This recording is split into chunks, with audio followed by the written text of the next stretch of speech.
7 to 2.12 ounce selected varieties McCormick grinders, 2 for $4. 29 to 30 ounce selected varieties Libby's pumpkin, $3.99. 19.5 to 34 ounce selected varieties Sara Lee fruit or cream pies, $4.99. 10 to 54 count selected varieties hefty plates, bowls, storage, or freezer bags, 2 for $5. And now time for the big reveal: free groceries. That's too over the top. Forget it. I'll handle the rest. Enter to win $500 worth of free groceries on Century's Facebook or Instagram by December 31st. Win a pair of tickets to see Green Bay host Chicago on December 7th, which includes access to Green Bay's upscale tailgating destination, the Tundra Trio. 3 upscale homes just steps from the stadium, featuring next-level pre- and post-game festivities with gourmet food and premium drinks. Thanks to Dr. Pepper and ESPN Wisconsin. Enter to win now at espnwisconsin.com. Wherever you watch the game, nothing hits like the bold signature flavor of Dr. Pepper. Enjoy an ice-cold Dr. Pepper during your next visit to McDonald's. No purchase necessary. Enter by November 23rd. Bit of a backup eastbound 94 coming in from about 92nd Street all the way to Holly Road. Westbound is tightening up quite a bit from 25th Street to Holly Road as well. Northbound 41, you got backups from North Avenue up past Burleigh heading towards Capitol Drive. Southbound's got some backups as well from Highway 145 down to Good Hope Road and a little bit more heading right past Hampton Avenue. Otherwise, everything else is looking pretty good. And checking the TMJ4 Storm Team forecast today, becoming mostly cloudy, a high of 45 tonight. Rain or snow mix is likely, a low of 36. From the WTMJ Traffic Center, I'm Debbie Lazaga on 94.5 ESPN. Hey, it's Rich Eisen. Tune into the Rich Eisen Show weekdays from 12 to 2, right here on 94.5 ESPN, WKTI, and WKTI HD Milwaukee. A locally owned Good Karma brand station. Showtime. The right way to start your day. This is Jen, Gabe, and Chewy. Robinson in motion. Give it to Singletary. On the cut. Penetrates and scores. What an opening drive for the Giants behind Jameis and company. Third down again.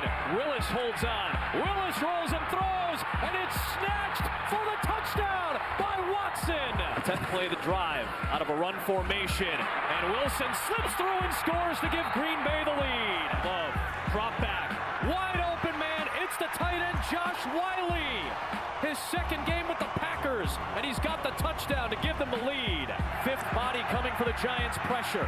Love with time, waving receivers around. Off the back foot, he launches it downfield, and it's caught by Savion Williams.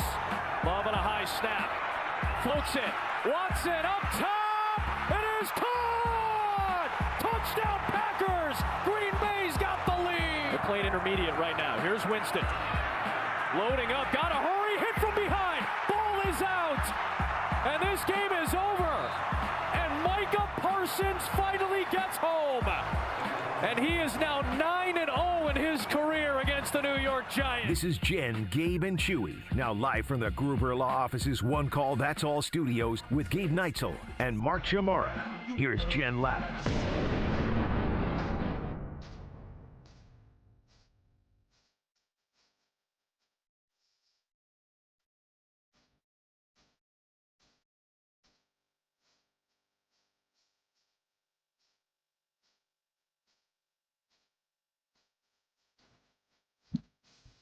Oh, man, had we missed this tune. Been missing the bang on the drum. Thank goodness Packers gave us a reason to play it this morning. Getting the victory over the lowly Giants yesterday, 27-20, the final at MetLife Stadium. And look, we certainly can dissect all of the things. But at the end of the day, this team needed a win. They found a way to win. They overcame the adversity, self-inflicted adversity, I would say, for a lot of the day. They overcame the injuries and were able to walk out of there with a win, improving their record to 6-3-1. And I will say, for all of the issues that you might be sitting here going, well, what about this? Well, what about this? Well, what about this? How about this? Jordan Love played so well under the circumstances, Gabe. Like, there were a lot of people wondering if Jordan Love was the guy, if he literally could be the franchise quarterback, if he was the guy who could take you to a Super Bowl. And the way he handled everything, the swirling wind, obviously, which we saw affect the kicking game. Oh, that's what we're going to say? Oh, they were saying it was bad. I mean, I obviously wasn't there in New York, but they were saying it was crazy. Sure. Sure. But when you miss by that much, Do you think it's more than the kicking game or the wind? Right? I mean, the second one was a sweeper. I mean, the second one started outside the goalpost and went. It's like when you're trying to throw it on the outside corner and it gets away from you. You just kind of pull it a little bit. That's exactly what happened. Had no chance of going in. We'll dive into that as the show goes on, but I want to focus on Jordan Love here because I thought that what he did, given the and I'm going to keep caveating it with given the circumstances, because when your wide receivers are dropping balls at the rate that they were yesterday, what did you say? ESPN stats and information had it at 9? Well, so they've got 5 drops. Five drops, and I know there were the 4 dropped interceptions. So I saw that number rolling around from an offense and defensive standpoint. I don't think anybody actually tracks drop to interceptions. That's not like an actual thing. But we that saw it people with our own eyes. Yes, correct. And look, if you wanted to be a harsher grader, you could upgrade that to 6 and give one to Christian Watson for the deep ball. ESPN Research gave that a pass breakup for the cornerback. Oh, nice. So it was just 5 drops, according to ESPN Research. But the D-back didn't touch the ball. Or Watson. Look, Josh, his mere presence. Am I here to defend ESPN Research? No, I'm just telling you how they decided to grade it. I thought maybe, if anything, it would just be an overthrow. Yeah, no, it was pass breakup. Okay. Give him a pass breakup on that one. But for Jordan, again, I think all those questions probably can still, if you are somebody who's having those questions, Jen, those can still exist. Because Jordan was great yesterday, but we've seen Jordan be great in spurts. But he was fantastic yesterday. He needed to be in order for the Packers to win. And, I mean, he was probably, the touchdown pass to Christian Watson is probably the throw of the year for him. But I can't think of one off the top of my head that's better than putting that ball in the spot in which he did with a couple of defenders around Christian Watson. Probably the catch of the career for Christian Watson, too. Kind of a back shoulder in a one spot where he's got to haul it in. Great contested catch. That's what the Packers needed out of Jordan Love. And I think they should be trusting Jordan even a little bit more. He's got to continue to play it like he did yesterday. That's the Jordan Love we need to see more often. I understand you're not going to play perfect 17 games. You're not going to play like that for 17 games. Nobody does. But we need to see that more often. We need to see that Jordan Love. If the Packers want to be a true player in the NFC, that's the Jordan Love that's got to show up. And that Christian Watson thing that you mentioned, obviously, that is he continues to come back from the injury. That was exciting to see. That gives you optimism headed into the future, obviously, when it comes to Christian Watson. But Jordan Love on the go-ahead scoring drive. I saw this on Twitter yesterday. 4 of 6, 71 yards, touchdown. The big play to Savion Williams on 3rd and 10, I think it was 32 yards. The Romeo Doubs on 1st and 20, 13 yards. And the Christian Watson on 2nd and 7 for 17 yards. Those are the explosive plays that we have talked about when you put the ball in Jordan Love's hands that he can make. Now, again, the guy's got to catch the ball. Like, if there's one glaring issue from yesterday's game, it is what's going on with these wide receivers. Gabe, are they just not good enough? Like when you start out, right, you expect there to be a transition as guys get used to the speed of a game, as they start to figure out the NFL. But these are not spring chickens. These guys have been around. And it's not like Jordan Love has changed. You know, sometimes you can say, oh, he's putting a lot more velocity on the ball. He's making it a lot harder for you. It doesn't seem like that's the case. So how do you explain these guys dropping the ball as infrequently as they are? As frequently as they are. I don't have any explanation. The way it's come up the last 2 weeks. Going into the game on Monday night last week against the Eagles, the Packers had 5 drops all year. They had 5 drops all year. They had 5 drops in the game yesterday alone. They had a few drops against the Eagles as well. Like, the last 2 weeks, it has just suddenly come out of nowhere for a team that, obviously, this was an issue last year. The drops were a huge issue up and down the roster last year. It seemed like it had been fixed. It had been corrected, that these guys, and then for whatever reason, I mean, they just had, and again, if you want to dismiss Bo Melton's drops last week because he hadn't been playing wide receiver, practicing wide receiver, whatever, but Romeo had 2 yesterday. He's been as sure-handed as it gets. You know, just Dontavian Wicks looked like he had, even in the back half of last year, it seemed like Dontavian had fixed those drop issues. Continue to rear its ugly head in the game yesterday. You can't have that many drops and expect to win games. The margin for error in any NFL game, as we saw between, again, the Packers are a playoff team, the Giants are vying for a top pick in the NFL draft. I mean, the margin for error in any NFL game right now is so small, you can't be dropping 5 in a single game. Well, yesterday, the margin of error or the difference in the game was 3 plays. The Savion Williams throw the Christian Watson touchdown, and then Evan Williams interception. Without those 3 plays, that game goes a totally different direction. Well, I hear you on those, and I do think those are impactful, but I don't want to ignore Malik Willis either, right? Jordan Love goes out, Malik Willis comes in. We're not going to spend a ton of time today talking about Malik Willis because I don't think he's a factor going forward, barring an injury to the quarterback. But, like, the fact that he came in there and gave him that change of pace and was able to score the touchdown, to me, that felt significant because Jordan Love goes out. You don't know how long he's going to be out. If they, crap down their leg in that moment or just, 3 and out their way through that series, I think it feels very different, even if Jordan Love comes back in the game. No? I mean, sure. I still, yeah, that was huge.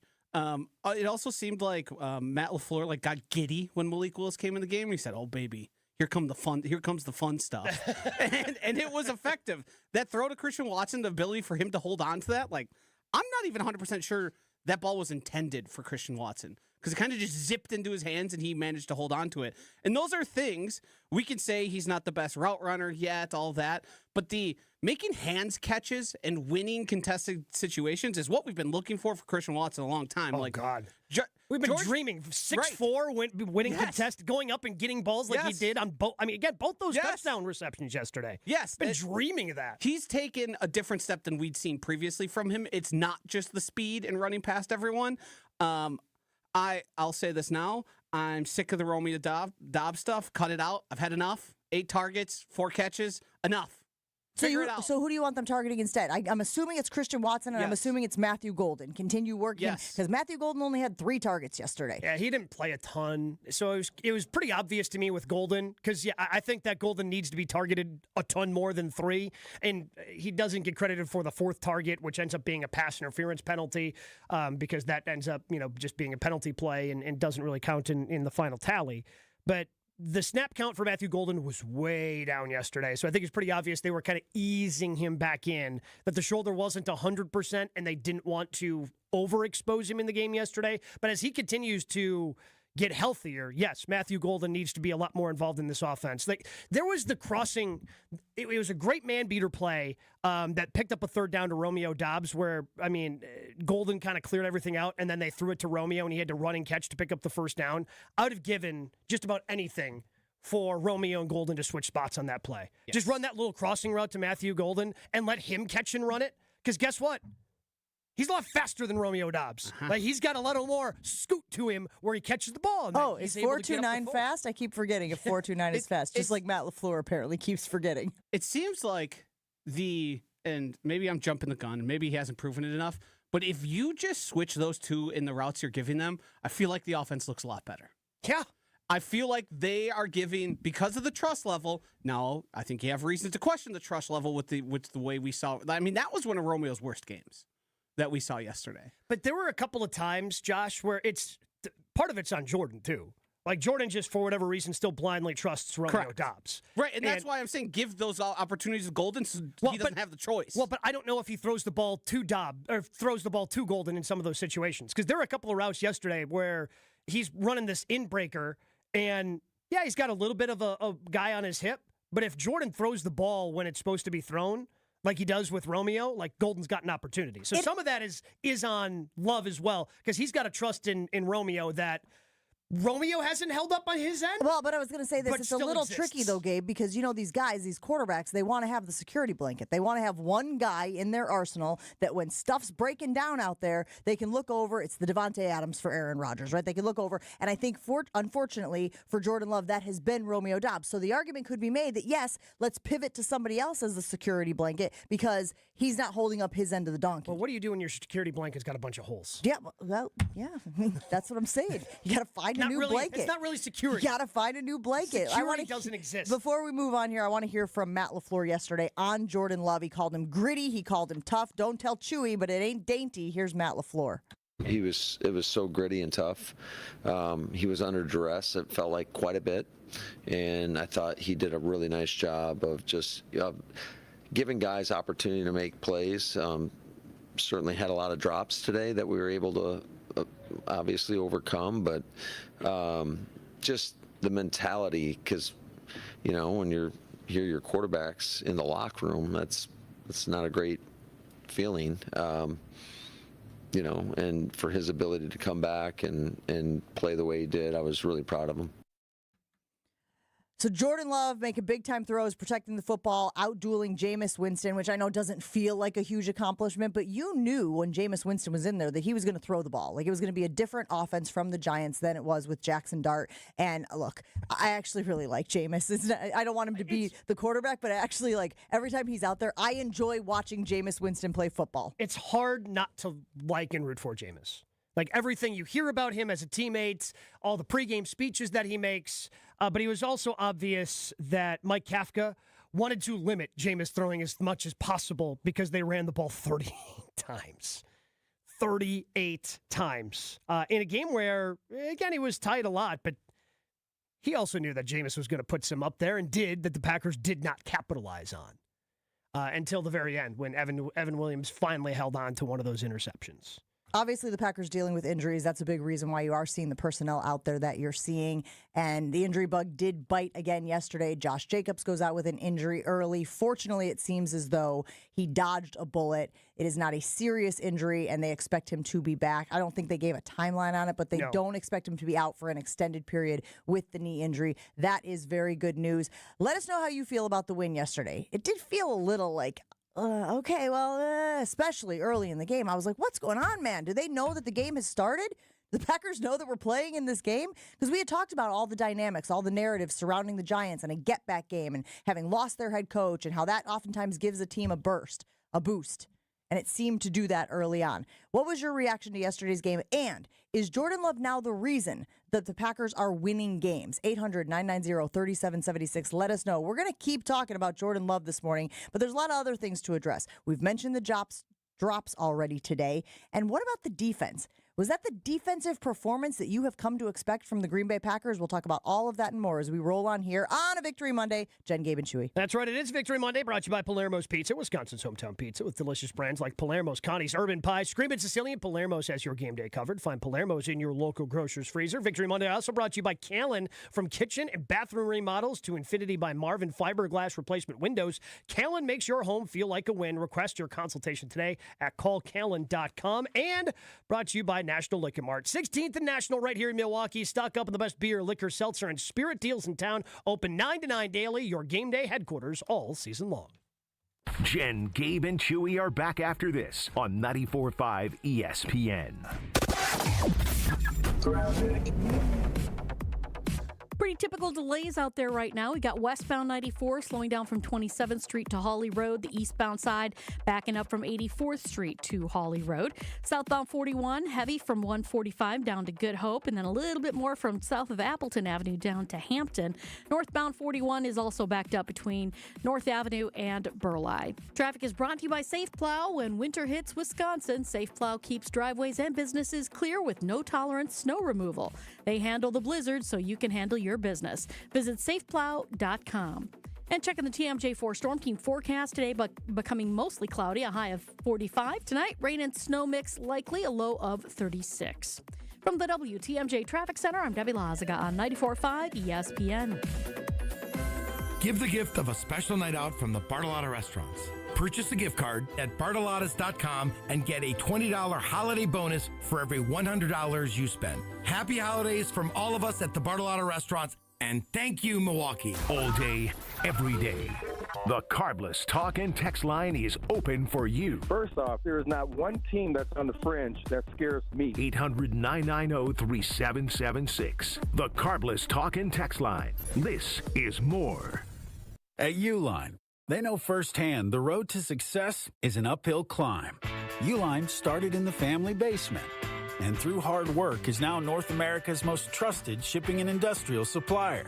They get what it means to have the support of reliable, hardworking partners. So they keep 41,000 items ready to ship. Whether your company is still in a basement office or expanding cross-country, Uline will be there on your road to success. Visit uline.com. The NFC North Green Bay Packers are returning to Milwaukee, and you're invited. At defensive end from Texas, rookie edge rusher number 99. Green Bay Packers select Baron Sorrell. Coming to the all-new Cunis Buick GMC of Greenfield. Go, play, go. That's all I can say. Let's do it. Let's do it. Meet Green Bay Packer defensive end Baron Sorrell. Tuesday, November 18th from 4 p.m. to 6 p.m. During this exclusive 2-hour event, you'll meet Baron Sorrell live in person, just days before the Pack Sunday game versus the Minnesota Vikings. Color action photos of Baron Sorrell will be provided, and bring your own item for him to sign free of charge. Tackle for a loss by Baron Sorrell. Don't miss your chance to meet Green Bay Packer defensive end number 99, Baron Sorrell. Exclusively at Cunis Buick GMC of Greenfield, 3615 South 108th Street, just off Beloit Road. Tuesday, November 18th from 4 p.m. to 6 p.m. Packers get the win.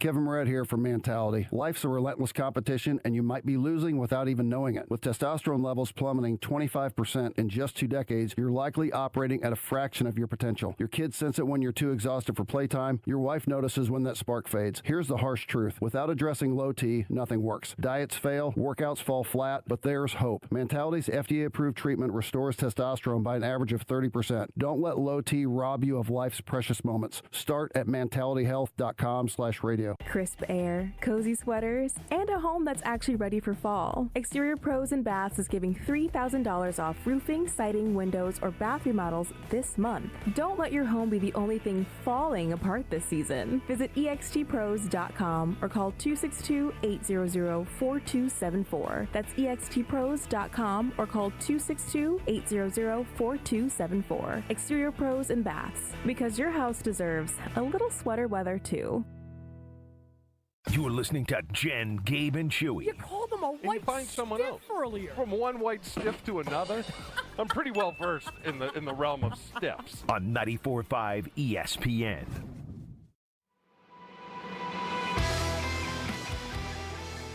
You can find out what all the screaming is about at Pick and Save and Metro Market stores. Screamin' Sicilian Pizzas, BOGO. Buy one, get one right now at Pick and Save and Metro Market stores. Deal so good you'll scream for more. Screamin' Sicilian BOGO starts today, goes through November 30th at your local Pick and Save and Metro Market stores. Screaming good savings. This is a perfect time for me because I just ran out of the latest Palermo's pizza in my freezer. Time to stock up. You're going to need a bigger freezer for the Screamin' Sicilian BOGO sale going on right now. Pick and Save and Metro Market stores.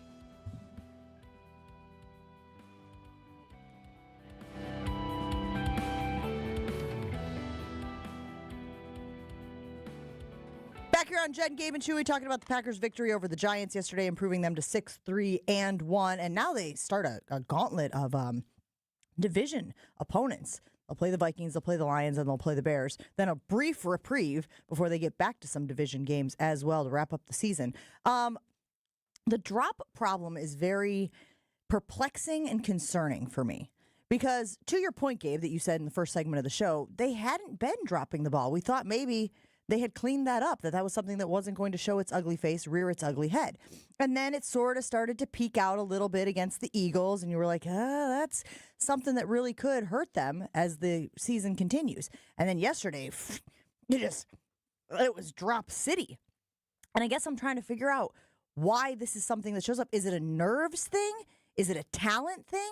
Is it a ball placement thing? I tend to believe that if a ball hits you either in the hands or in the chest, like it's a catchable ball, you know, some of these guys have better radiuses than others, bigger radiuses than others. But how do you explain this unit struggling with the drops again? I would say it was a lack of concentration at times. I mean, for Romeo, maybe the first one got into his head, and the second one, because again, it's just right there. But I don't know if he's trying to, it looked like he was kind of turning his head upfield a little quickly. So in his mind, he had already caught the ball instead of catch the ball, turn up the field, go through that process. And for Luke Musgrave, I guess we're lucky that one was a drop because it was initially ruled a fumble. It's different for everybody else. It's different for every player. I mean, Romeo, I think, again, the first one probably got into his head. He had one last week, so Romeo went from no drops to 3 in the last 2 weeks. For every guy, it ends up being a little bit different, and it's hard to kind of put your finger on why. Because obviously, whatever they were doing early in the season, it was working, and now you drop one. I guess you start to question yourself. Can't help but wonder if it's a pressure thing, right? As the pressure ratchets up a little bit, then you start getting, overthinking instead of just doing. And I wonder if that's something that is plaguing these young receivers. Of course, you have to talk about the youth as well, right? These are not seasoned veterans who have been out there and can kind of rely on having Romeo's fourth year. No, I know. Well, listen, I know that. I know that they are, but I'm saying when you talk about guys who have been in the league, it's like, I've done this. When the pressure gets high, you don't succumb to it. Right? Like that, I don't know if that's an issue. Again, we're trying to figure it out, man. We're trying to figure out the mystery of why this team is dropping balls and why they're putting Jordan Love in these tough spots. Let's talk about it here on Jen, Gabe, and Chewy. It's sponsored by BetterHelp. Mental health is help. Visit BetterHelp.com/timeout for 10% off your first month of therapy. That's BetterHelp, H-E-L-P. Let's take a listen to the quarterback talking about some of those self-inflicted wounds in yesterday's game. Yeah, it's obviously frustrating, but it's a team sport, man. It takes everybody out there making plays. And you just got to stay confident in these guys, and I always stay confident with my guys that we'll find ways to make the next play. Like I said, it's not going to be perfect. You want to make every play. Sometimes it doesn't go right. Sometimes I'll throw an interception, have a turnover, and I got to have that same mindset to be able to flush it, move on, and the opportunities are going to keep coming. So you got to go make that next one. Really love that attitude from the quarterback, though. Right? Like we talk about, but we talk about ownership, and he's saying, I'm not perfect. I throw interceptions. I get it. You got to have that next play mentality. I get it. I don't think it does the team any good for him to go out there and be like, yeah, a bunch of bums. Can you imagine what my QBR would have been if they would have actually caught the ball? So I think, again, from a leadership standpoint, which is something we have talked about with Jordan Love, as we want to continue to see him evolve as a leader, I thought he handled that as well as he could. Yeah, you can't say anything else. The previous quarterback wouldn't have said that. Yeah, but he also had 4 MVPs. Well, I feel like when you've got the hardware to back it up, it's a little bit different. But we've heard Chewy talk about that how many times? Like if Chewy would drop one with Brett, hey, come on, Chewy, we need you, would be about the most he would get.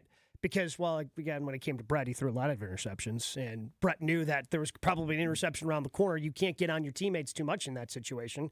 I think Jordan is probably just as frustrated with it as well, but knows that, hey, it's done, it's over with. We got to try to pick it up on the next play. And hopefully this is just a 2-week aberration. Because the crazy part is the 5 drops that they had going into the Eagles game, only one was by a wide receiver. Only one was by a wide receiver. Running backs and tight ends accounted for the other 4.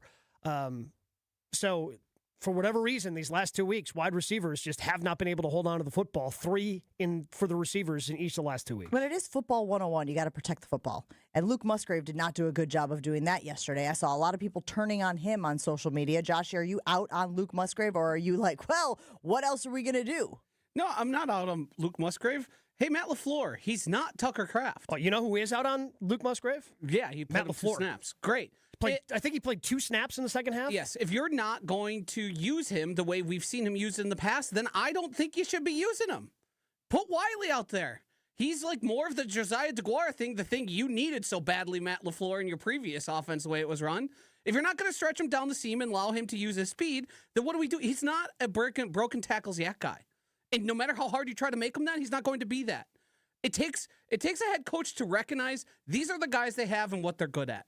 And maybe you want to use him because you think he deserves opportunity, then find ways to use him.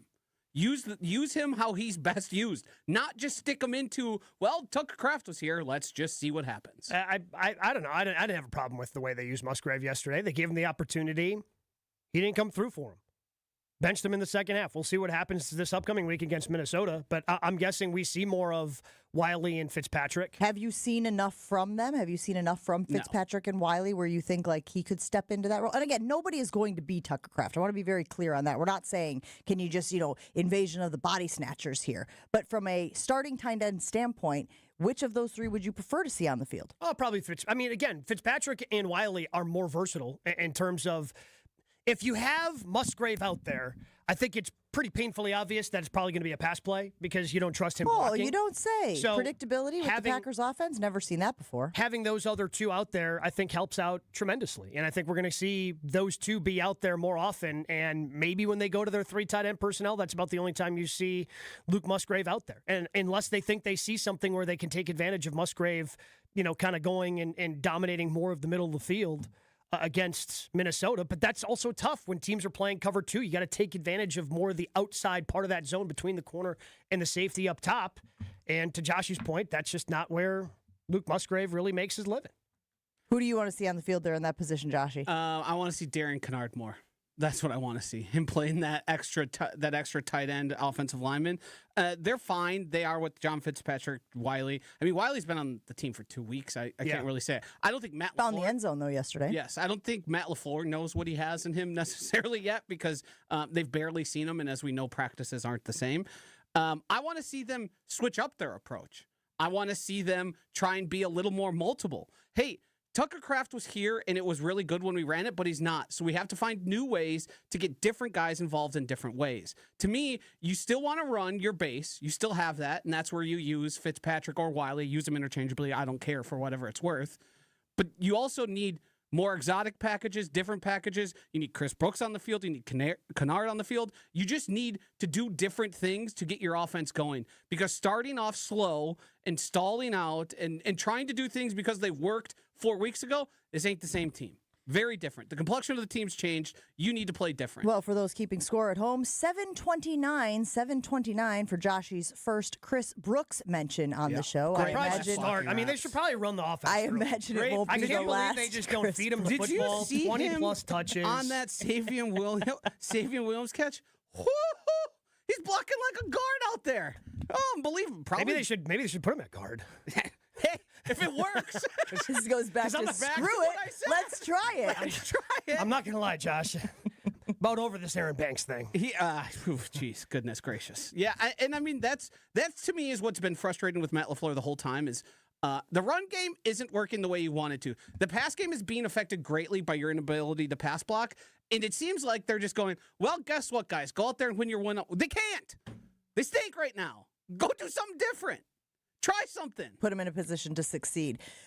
Good stuff by you guys. St. Kate meets St. Kate meet St. Nick. Hey. Wow.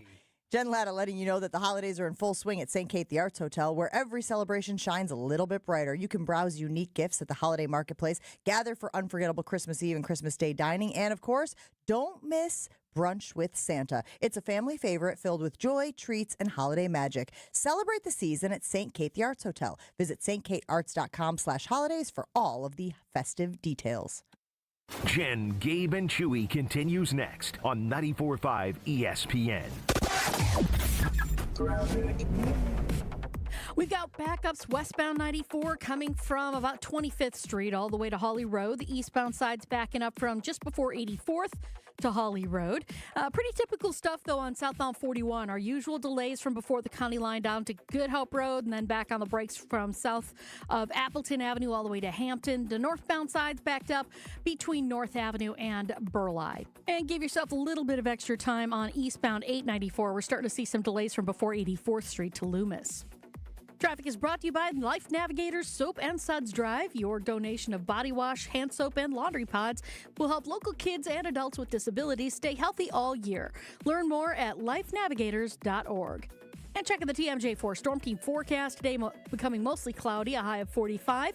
Tonight, rain and snow mix likely, a low of 36. Weather's brought to you by Safe Plow. When winter hits Wisconsin, Safe Plow keeps driveways and businesses clear with no-tolerance snow removal. They handle the blizzard so you can handle your business. Visit safeplow.com. From the WTMJ Traffic Center, I'm Debbie Lazaga on 94.5 ESPN. Welcome to Jackpot Land, this fall at Potawatomi Casino Hotel. Play your favorite games with your Potawatomi Rewards card all fall to win your share of thousands in prizes each month and earn entries into the big December Jackpot Land prize drawings. Your October, November, and December entries all count. Win thousands in cash or reward play. Welcome to Jackpot Land, only at Potawatomi. More info online. Must be 21 and a rewards member to play. Hey y'all, it's the Rocket Roger Clemens here. Spent a lot of time pitching heat. Years later, the pain in my joints remind me of those days, but I'm not looking to sit still, and I definitely am not interested in going under the knife. That's why I chose QC Kinetics. Not just for elite retired athletes, QC Kinetics gives everyday folks joint pain relief using regenerative treatments that work with your body to help repair joint damage. No surgery, no long recovery, whether it's your knees, hips, shoulders, or back. My friends at QC Kinetics will help you get moving again so you can get back to doing the things you love. QC Kinetics medical professionals will look at your x-rays or MRI to determine if you're a good candidate. I trusted QC Kinetics to help me feel like myself again, and I'm proud to recommend them to you. Call QC Kinetics today and schedule your free consultation. Call QC Kinetics, 414-667-5559. That's 414-667-5559. 414-667-5559. So many of our youth carry unimaginable burdens. Anger, depression, even thoughts of suicide. At Rawhide Youth Services, we recognize their pain. We help them find hope and healing. For those that need a second chance at life, we refuse to give up on them. Please be a part of our life-saving work. When you donate your used vehicle to Rawhide, you're helping change the lives of countless youth in our communities. Donate today and get a $100 Quick Trip gift card. Learn more at rawhide.org/donate. St. Nick meets St. Kate. The holidays are in full swing at St. Kate the Arts Hotel, where every celebration shines a little brighter. Browse unique gifts at the holiday marketplace, gather for unforgettable Christmas Eve and Christmas Day dining, and of course, don't miss Brunch with Santa, a family favorite filled with joy, treats, and holiday magic. Celebrate the season at St. Kate the Arts Hotel. Visit stkatearts.com/holidays for all the details. Hey, this is Mike from Infinity Exteriors. Buying a roof, siding, or windows can feel overwhelming. Hidden costs, confusing contracts. We don't play that game. We educate you so you can decide. And when you know the facts, Infinity Exteriors is the clear choice. Since 1997, we've installed peace of mind with no surprise upcharges, flexible budgets, and immediate financing. Infinity Exteriors, saving our communities from unscrupulous contractors. Visit infinityexteriors.com. It's Jen, Gabe, and Chewy. Tuna. It's tuna. I love tuna. I had some last night. How do you eat your tuna? Can we, for once, grow up on this show? On 94.5 ESPN.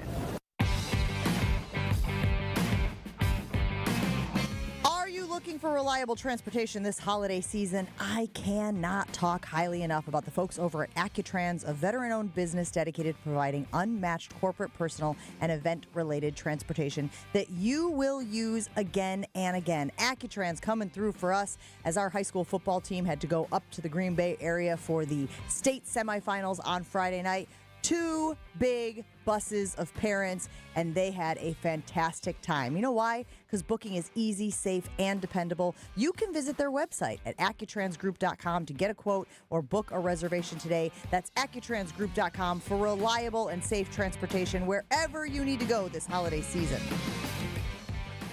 Back here on Jen, Gabe, and Chewy, Josh, you put it on the YouTube stream poll. How are you feeling after the Packers win against the Giants? The same, better, or worse? And I think this is a little bit of nuance here, Gabe, because I think you can feel the same, but feel better or worse about different things, right? I feel better today about Jordan Love than I did last week, because I don't think Jordan played very well last week. I don't think he played horrible. I don't think it was time to bench him for Malik Willis, like some people out there were saying, but I don't think he played well. Yesterday, with the game on the line, with an opportunity to get a much-needed win and stop the bleeding, Jordan Love was the reason that they walked out of MetLife Stadium with the victory, so I feel better about him. But I feel worse about a few other things. I feel worse about the way that the receivers played, and when you want Jordan Love to have success, unfortunately, he's going to need those guys to play better against a lot of the teams on the rest of the schedule. Yeah, but overall, I feel better.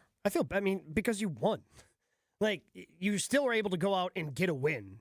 And that was huge. Just getting a win. Just have something that you can now start to build off of. Yes, the receivers did not play well yesterday in terms of outside of Christian Watson. The receivers didn't particularly play well. I would throw Matthew Golden onto that list because he had a big catch and also had a big pass interference penalty that doesn't show up in the stats and can be easily forgotten about, but it's a big chunk play that certainly helped out the team. But I feel better about the team overall. I think that they're going to figure out the run issues. It's really weird to me that Devontae Wyatt only played 47% of the snaps. because I don't recall any on the TV broadcast. Hey, he's hurt. Here's why he's not in there. I think his injury is nagging. Okay. Because Jason Wilde told the story, if you remember, about Lucas Van Ness avoiding him, and that he was in the room getting treatment with Devontae. Yeah. So I think they're doing sort of a bring him back because I think he's that damn important. Oh, look at you, Sherlock Holmes over there, picking up some breadcrumbs, putting a little theory together. I kind of like it. He is really, to me, the biggest key behind the run defense, which wasn't very good yesterday. So when he's not in there, it's so much easier to run against the Packers because, again, the downfall of getting Micah Parsons is you have... Well, you lost your biggest body in Kenny Clark, and your only other big wide body is Devontae Wyatt. So when he's not in there, it just becomes that much harder for the team to stop the run. So hopefully he continues to get healthier. I'm going to feel fine about that. But again, they won the game yesterday. That's a good step in the right direction. Some momentum where you can start building off of the offense. Yes, the drops weren't great, but Jordan played great. And they finally, in the second half, started to look like they were getting a little bit more rhythm within that offense where he was getting some time. We would bring up the Savion Williams play, and again, Joshy taking victory lap on Chris Brooks' aside. They gave him time. Yes. The offensive line looked good in the second half in terms of giving Jordan Love time after it seemed like he was running for his life, which unfortunately led to an injury for him. And we'll have to see how much he's going to look. Obviously, he's going to play through the shoulder injury because he played and finished the game yesterday. But it also doesn't seem like it's absolutely nothing. It seems like it could be something he may have to deal with for the next couple of weeks and just manage some pain in whatever happened to that left shoulder. I feel better about this team going forward because they won the game yesterday. They found a way to win. You mentioned Devontae Wyatt, so let's talk about that defense because besides the Micah Parsons end of the game, which, again, your big players made big plays when they needed to, the defense did give up big chunk plays. And there was poor tackling on display yet again. We talked about Jameis Winston, how we like him. We wanted him to have success, obviously, except against the Packers. And he had probably more success than a guy should have stepping in the way that he did. Well, because the Packers, dropped 1,000 interceptions. 4, I think, is the number I saw. But yes, roughly it's 500 or 600, give or take. All right, I don't feel like I exaggerated that much. I mean, but is it time to have a conversation about Edgerrin Cooper? He has a lot of missed tackles recently. I can say that for sure. I think he's number 2 in the league right now. For a guy that we were expecting a lot from this year, after what he flashed last year, thinking about somebody taking that step from year 1 to year 2, he has not done that. I think that's that. Again, we were talking about run defense. He needs to step up. He needs to stop missing tackles. What is it? Is he over pursuing? Are his angles off? What's the issue? I mean, on that big one that we saw happen, that seemed like an over pursuit. I mean, the thing about him is he's still making splash plays on occasion. It's just the ones you need him to make, and the ones where it seems like it's easier than you would anticipate, he makes it difficult on himself. I don't know what that is. I don't know if it's one of those, hey, he's not 100% healthy and we just don't know it and they're just hiding it. But the splash plays are great, Josh. But if you're giving a big splash play the other way, that doesn't do me any good either. I'm not defending that. I'm just saying it's weird that a guy who can streak across your screen and make an incredible play then has a guy dead to rights in front of him and just ends up whiffing. I can't figure it out. To me, the defense yesterday was pretty clear.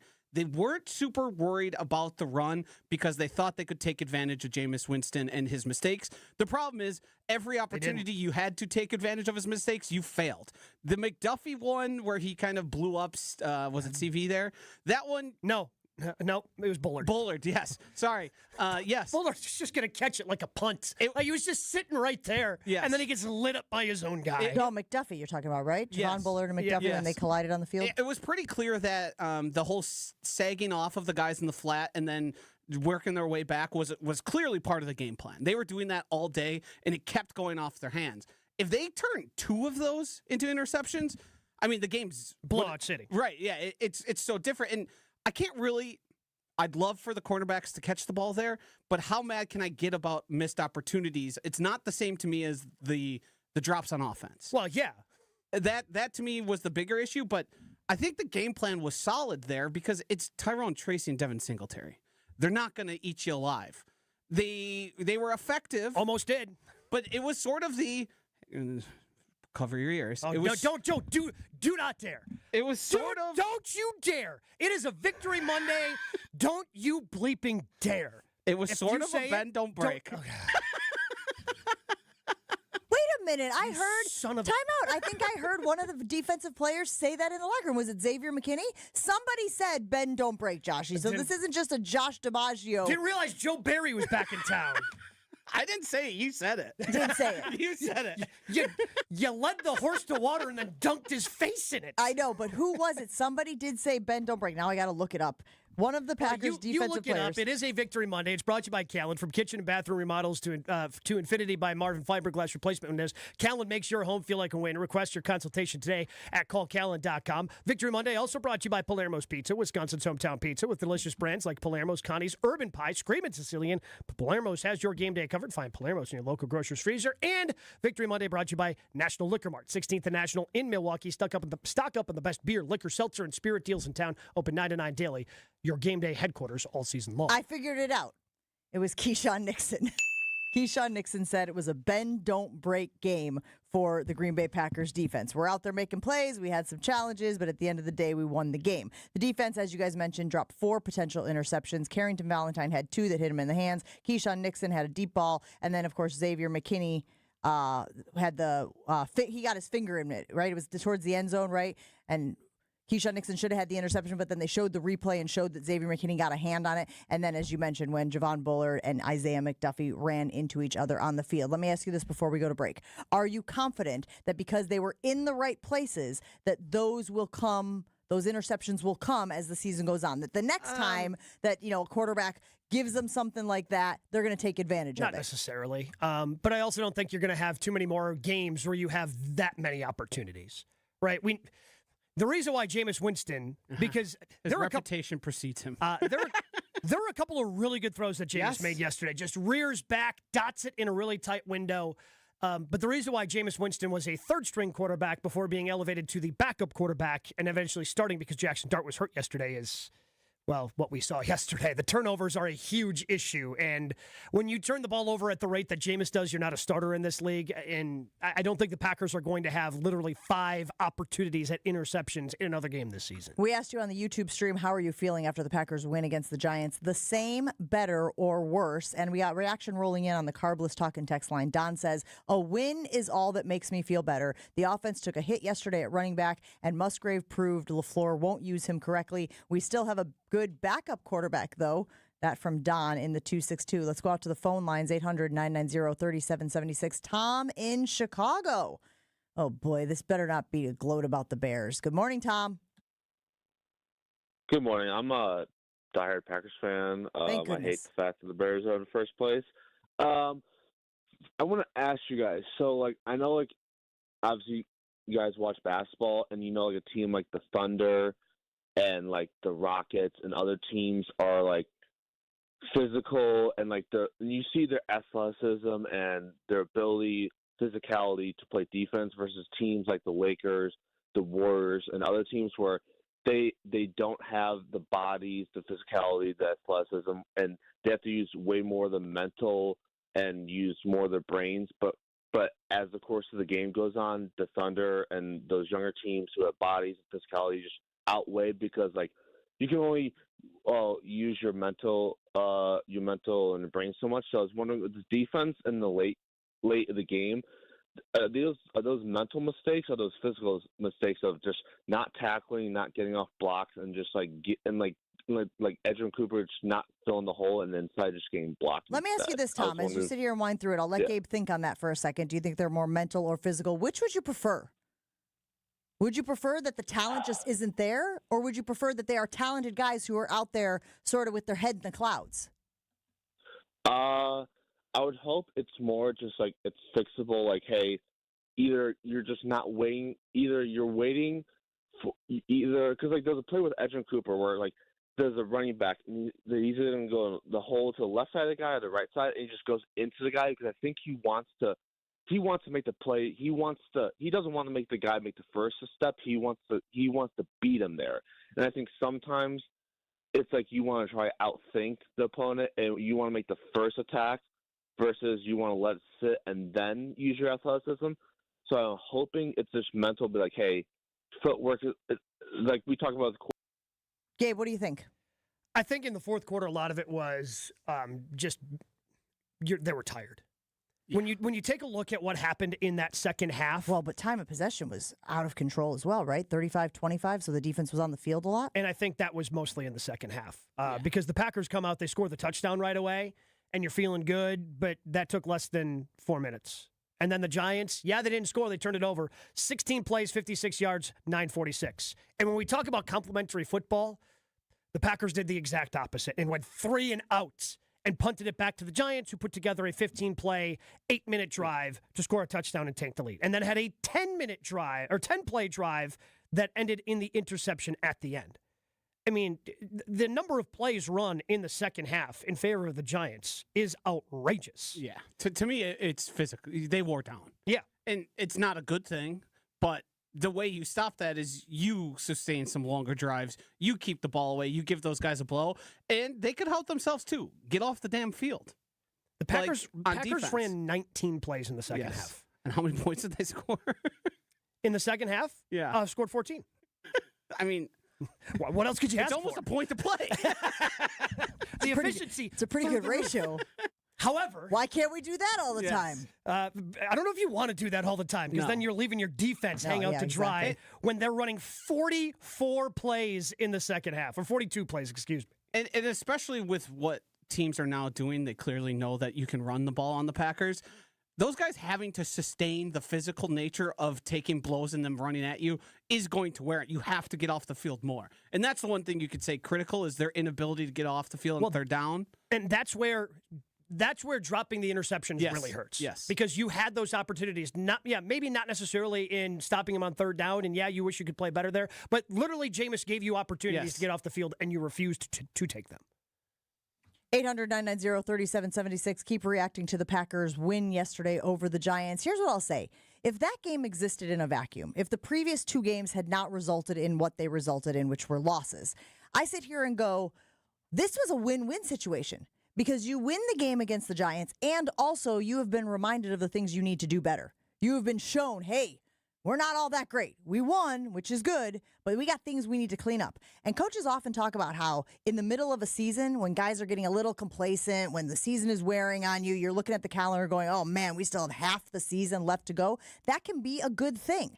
But on the heels of the previous 2 losses, it does feel like some of these issues are plaguing them. It doesn't feel like they're one-offs. It feels like this is just who they are. And I guess my hope is that over the next, is it 8 games left? Do they have 8 games left? 7 games left of the season? I guess my hope is maybe we clean up 1 per week. Maybe we just start working on, hey, can our guys catch the ball? Hey, can our defensive backs not drop interceptions? Hey, can our run defense continue to improve? Josh Jacobs is injured, obviously. How does that affect the run game and how they use him and, some of the other guys they have out there as well? Like clean up 1 thing next week. That's what I want to see. I got to figure out which one I need it to be. Because Jordan Love, as we mentioned at the start of the show, he came to play. And with all of the circumstances that were not in his favor, found a way to lead this team to victory. That's a very good thing. That is something you can hang your hat on. That is something you can be optimistic about as the season goes on. But it is not all rainbows and sunshine here this morning on Jen, Gabe, and Chewy, even with a Victory Monday. Gabe? Boost culture with captivating corporate events like appreciation parties, brand activations, and more with our friends at Events by Design. The creative team at Events by Design, they truly enjoy the work that they do, and they can help you retain top talent by putting out a lot of these appreciation parties or brand activations. Whether it's something large, whether it's something small, I've seen them do it both. I've seen them put on huge events, big fancy events like the Buck Soiree, or just add a little to our golf outing by playing music on the 14th tee and having everybody have walk-up music. Whatever you're looking for when it comes to your event, just reach out to Events by Design. See if they can help you. And it's easy. You just search online for Events by Design so you can retain top talent by investing in that culture today. Events by Design. They design, you party. Your state, your teams, your ESPN. The ESPN Wisconsin app. Find the ESPN Wisconsin app in the Apple or Android app stores today. More Jen, Gabe, and Chewy coming up on 94.5 ESPN. Hey, it's Brad Nortman, and when it comes to my home, I want a team that I can trust, and that's Lifetime Home Services. From cleaner air and radon safety to custom closets and electrical work, they do it all under one roof. What I'm most excited about right now is their epoxy floors. They make your garage clean, durable, and organized with shelving and storage to get everything off the floor. For over 30 years, families have trusted Lifetime Home Services to make their homes safer and better looking. Trusted solution, lifetime results. Schedule today at lifetimehomeservices.com. Did you know Professional Construction Inc. has an in-house team of interior designers? We're excited to bring our expertise to you with our brand new virtual interior design program. Maybe you're not ready for a full construction project, but you are ready to refresh that outdated room. Our PCI design team creates stunning photorealistic renderings, a mood board, and a curated shopping list, all delivered to you in just days. For all your construction and design needs, visit professionalconstructioninc.com. Are you looking for reliable transportation this holiday season? I've got you covered. Hey, it's Jen Latta from ESPN Milwaukee. With holiday parties, family gatherings, and year-end events on the horizon, I trust Accutrans Group to handle all my private transportation needs. Whether it's a corporate function or a festive celebration, Accutrans gets me there safely and on time. As a veteran-owned business, they pride themselves on top-notch service that you can count on. Booking is easy, stress-free, and reliable. Just visit AccuTransGroup.com to reserve your holiday ride today. That's AccuTransGroup.com. Hey, it's Jen Latta, and for me, recovery is just as important as training. That's why I love my infrared sauna from Good Health Saunas. The deep heat relaxes sore muscles, improves flexibility, and helps me bounce back faster after a workout or a long day on my feet. It's become part of my routine, and honestly, I feel stronger and more energized because of it. And if you want to take your recovery to the next level, stop by the Good Health Saunas showroom in Waukesha or visit goodhealthsaunas.com/Jen. Hey guys, it's ESPN Milwaukee's Gabe Neitzel here to give you some advice. If you're making plans to propose to that special someone in your life, the Jewelry Center has to be your stop for the win. It's what I did. They're the best place to shop for diamond engagement rings in Milwaukee for a reason. I didn't know what to get, but with help of a Pinterest board, the Jewelry Center and their team of specialists took care of everything from start to finish. Naturally mined diamonds, lab-grown diamonds, whatever you're in the market for, when it comes to an engagement ring, the Jewelry Center has it. Find locations and inventory online at shoptjc.com. Some people just know you can save money on car insurance by checking Allstate first. Like you know to check Kirk Herbstreit's pregame analysis first, before talking to your brother-in-law. In this game, the key thing to watch will be the offensive line versus their front seven. If they can get pressure without blitzing, this could be a long night. Okay, Kirk. I know stuff. Ooh, checking first is smart. So check Allstate first and see what you could save. You're in good hands with Allstate. Potential savings vary, including based on how you buy, subject to terms, conditions, and availability. Allstate North American Insurance Company and affiliates, Northbrook, Illinois. This college football season, show your school spirit every time you pay. Introducing college-branded Venmo debit cards. Rep your team on and off the field with custom school designs that let everyone know who you root for. Whether you're tailgating, grabbing snacks for the watch party, or celebrating a win, you can unlock 15% cash back at ESPN. 1 free year of Perplexity Pro and more. This college football season, score more with the Venmo debit card. Get yours now in the Venmo app. Learn more at venmo.com/collegecard. Max cashback varies. Terms apply. The Venmo MasterCard is issued by the Bancorp Bank, N.A. Win a pair of tickets to see Green Bay host Chicago on December 7th, which includes access to Green Bay's upscale tailgating destination, the Tundra Trio. 3 upscale homes just steps from the stadium, featuring next-level pre- and post-game festivities with gourmet food and premium drinks. Thanks to Dr. Pepper and ESPN Wisconsin. Enter to win now at ESPNWisconsin.com. Wherever you watch the game, nothing hits like the bold signature flavor of Dr. Pepper. Enjoy an ice-cold Dr. Pepper during your next visit to McDonald's. No purchase necessary. Enter by November 23rd. This is Jen, Gabe, and Chewy. Look, you take Jesus and the presents out, and it's not even in the top 10. Well, I mean, yeah. I mean, if you take sex out of the anniversary, then that's not that fun either. On 94.5 ESPN.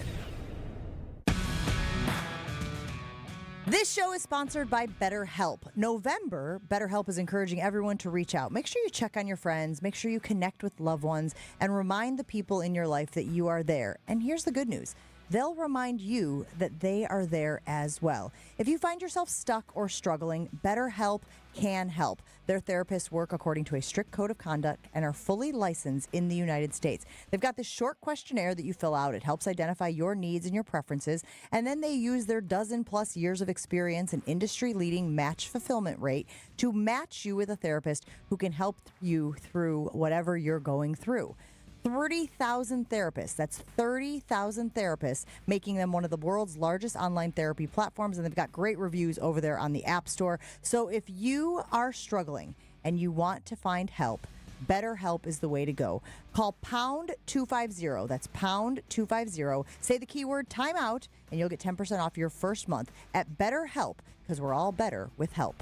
I think anytime a player doesn't, especially of his magnitude, but anytime a player doesn't finish a game, you're always concerned about the welfare of them. Josh Jacobs goes out with an injury yesterday.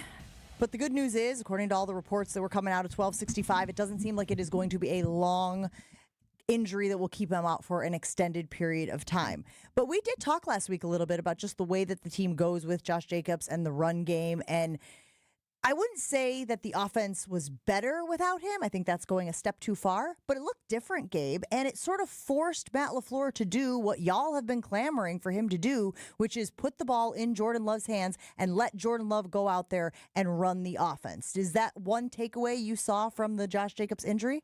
They're going to have to pivot what they do, even if it's just a week or two that Josh Jacobs is out. And I'm sure we'll get some sort of update from Matt LaFleur. But when somebody like Josh Jacobs, who's a veteran in this league, because, I mean, we've seen this before where guys haven't been able to finish the game, like Christian Watson early in his career as he was learning to play in the league, and then suddenly Christian would still be able to go the next week. You hear Chewy talk about it all the time. If you can't finish the game, chances of you playing the next week are slim. And to me, when you have a veteran like Josh Jacobs, who's obviously played through some things over the course of his career, if he can't finish the game, I'm guessing he's out at least a week. I'm guessing the soonest we see him is Thanksgiving against the Detroit Lions. So at the very least for this week, you're going to have to pivot what you do. And I saw some things that I've been clamoring for. First, it happened with Malik Willis, where you saw that boot action, but there was also the boot action with Jordan, where he was able to complete one of the nice passes that he had to Romeo Doubs off that action. Matt had to pivot last year when Jordan got hurt in week 1, and it was for the betterment of the team. I think they were a better team last year with the way that they pivoted. This year, it's different. The offensive line is different. I think if they pivot now, I think it's going to be for the betterment of the team. Not to say that Josh Jacobs can't be an important piece of this team. I just think that the offense is going to be better if it revolves around Jordan Love and not revolve around Josh Jacobs. Yeah, I want to be clear. I don't think Emmanuel Wilson is more talented, a better running back or anything. What I do think is what we saw happen, guess who was under center more? Guess who had play action working? Guess who trusted Jordan Love to go out there and win them a football game? It's not that the Packers are a more talented team without Josh Jacobs, but I will say I believe they're a better offense without Josh Jacobs because it forces Matt into the more efficient, better run offense that is going to gain you yards and score points. We saw it happen basically the moment Josh Jacobs went out. Matt LaFleur looked around and said, oh, crap, we got to do something different now. And guess what? Different worked. And different is what we've been asking for now for like 6 weeks. Your run game is not as good, and it's not Josh Jacobs' fault. It's your offensive line. But guess what? The offensive line ain't going to get fixed. We can't do anything about that offensive line. It is what it is at this point. And to me, it's very simple. Because you lost Josh Jacobs, Matt LaFleur said, well, we have to throw out that crap we've been doing. And the one thing that they were always good at, and we begged for them to keep doing, was the under center play action stuff. And we saw it come back, and we saw it get chunk gains, and we saw the wide receivers open, and we saw them moving the ball efficiently. So it sounds like, Joshy, you would be okay with Josh Jacobs if he needs the time to recover from this injury, potentially missing next week's game against the Vikings, who we know are an inferior opponent, right? We all saw it yesterday. We all see it. Stink PU. Right.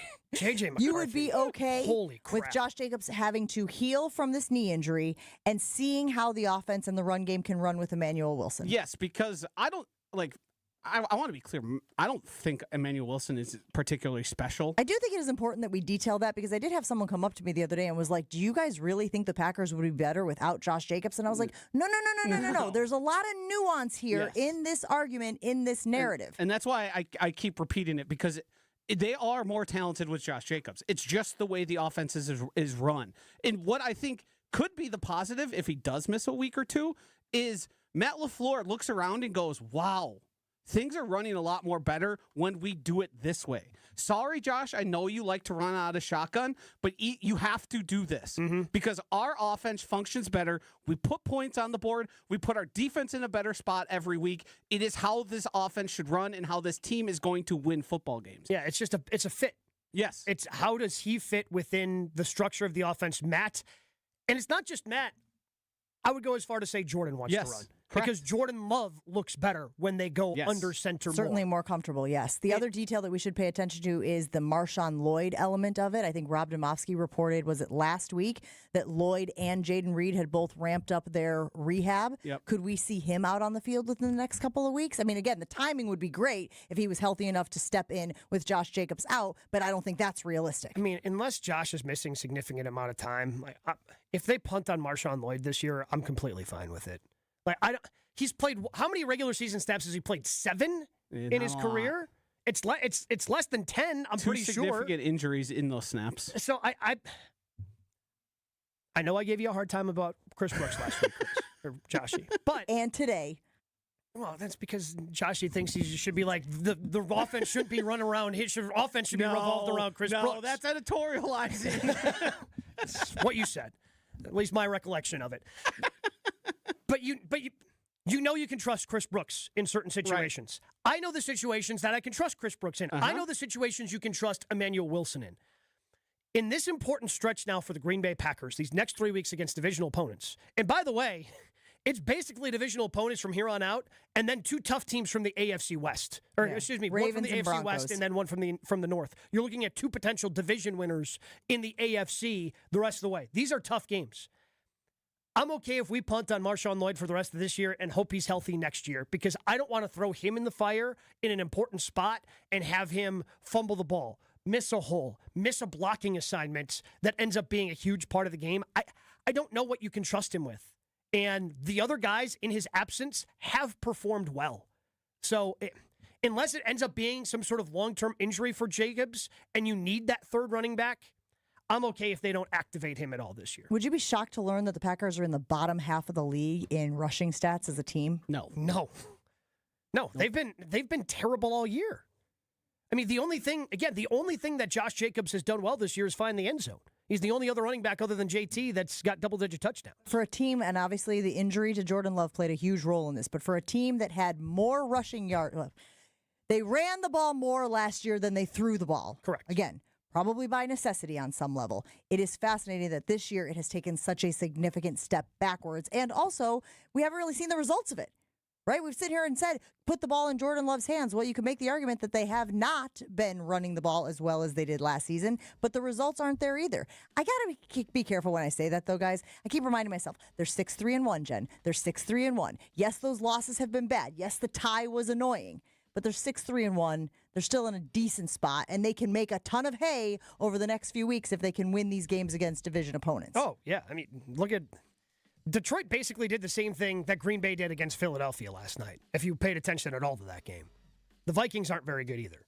Like, this is the state of the NFC isn't like it is over in the AFC at all.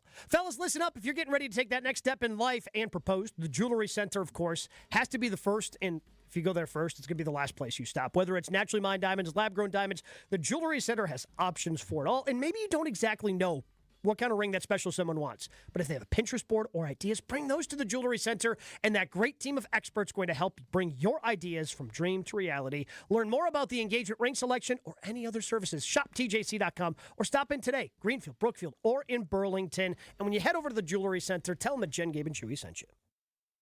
More Jen, Gabe, and Chewy coming up on 94.5 ESPN.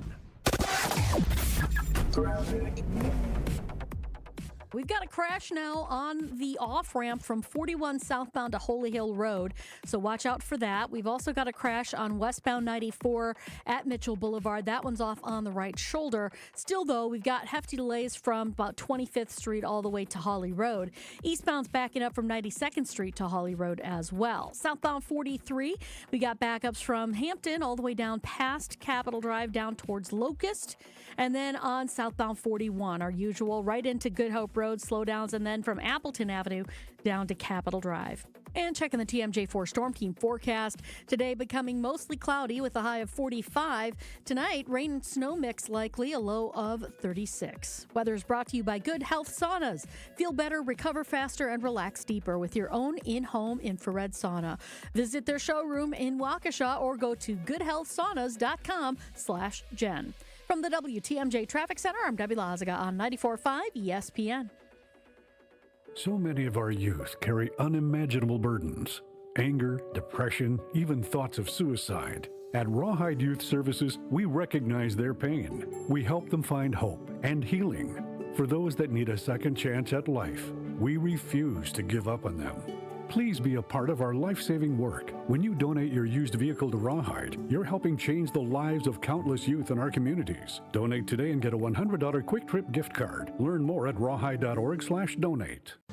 Transform the way you do business with Fifth Third Bank's Commercial Payments Solutions. Our market expertise and managed services streamline your entire payment process, seamlessly integrating with your existing systems to give you unparalleled control. Discover new revenue sources, save time, reduce operating costs, and boost your bottom line with our customized payment solutions.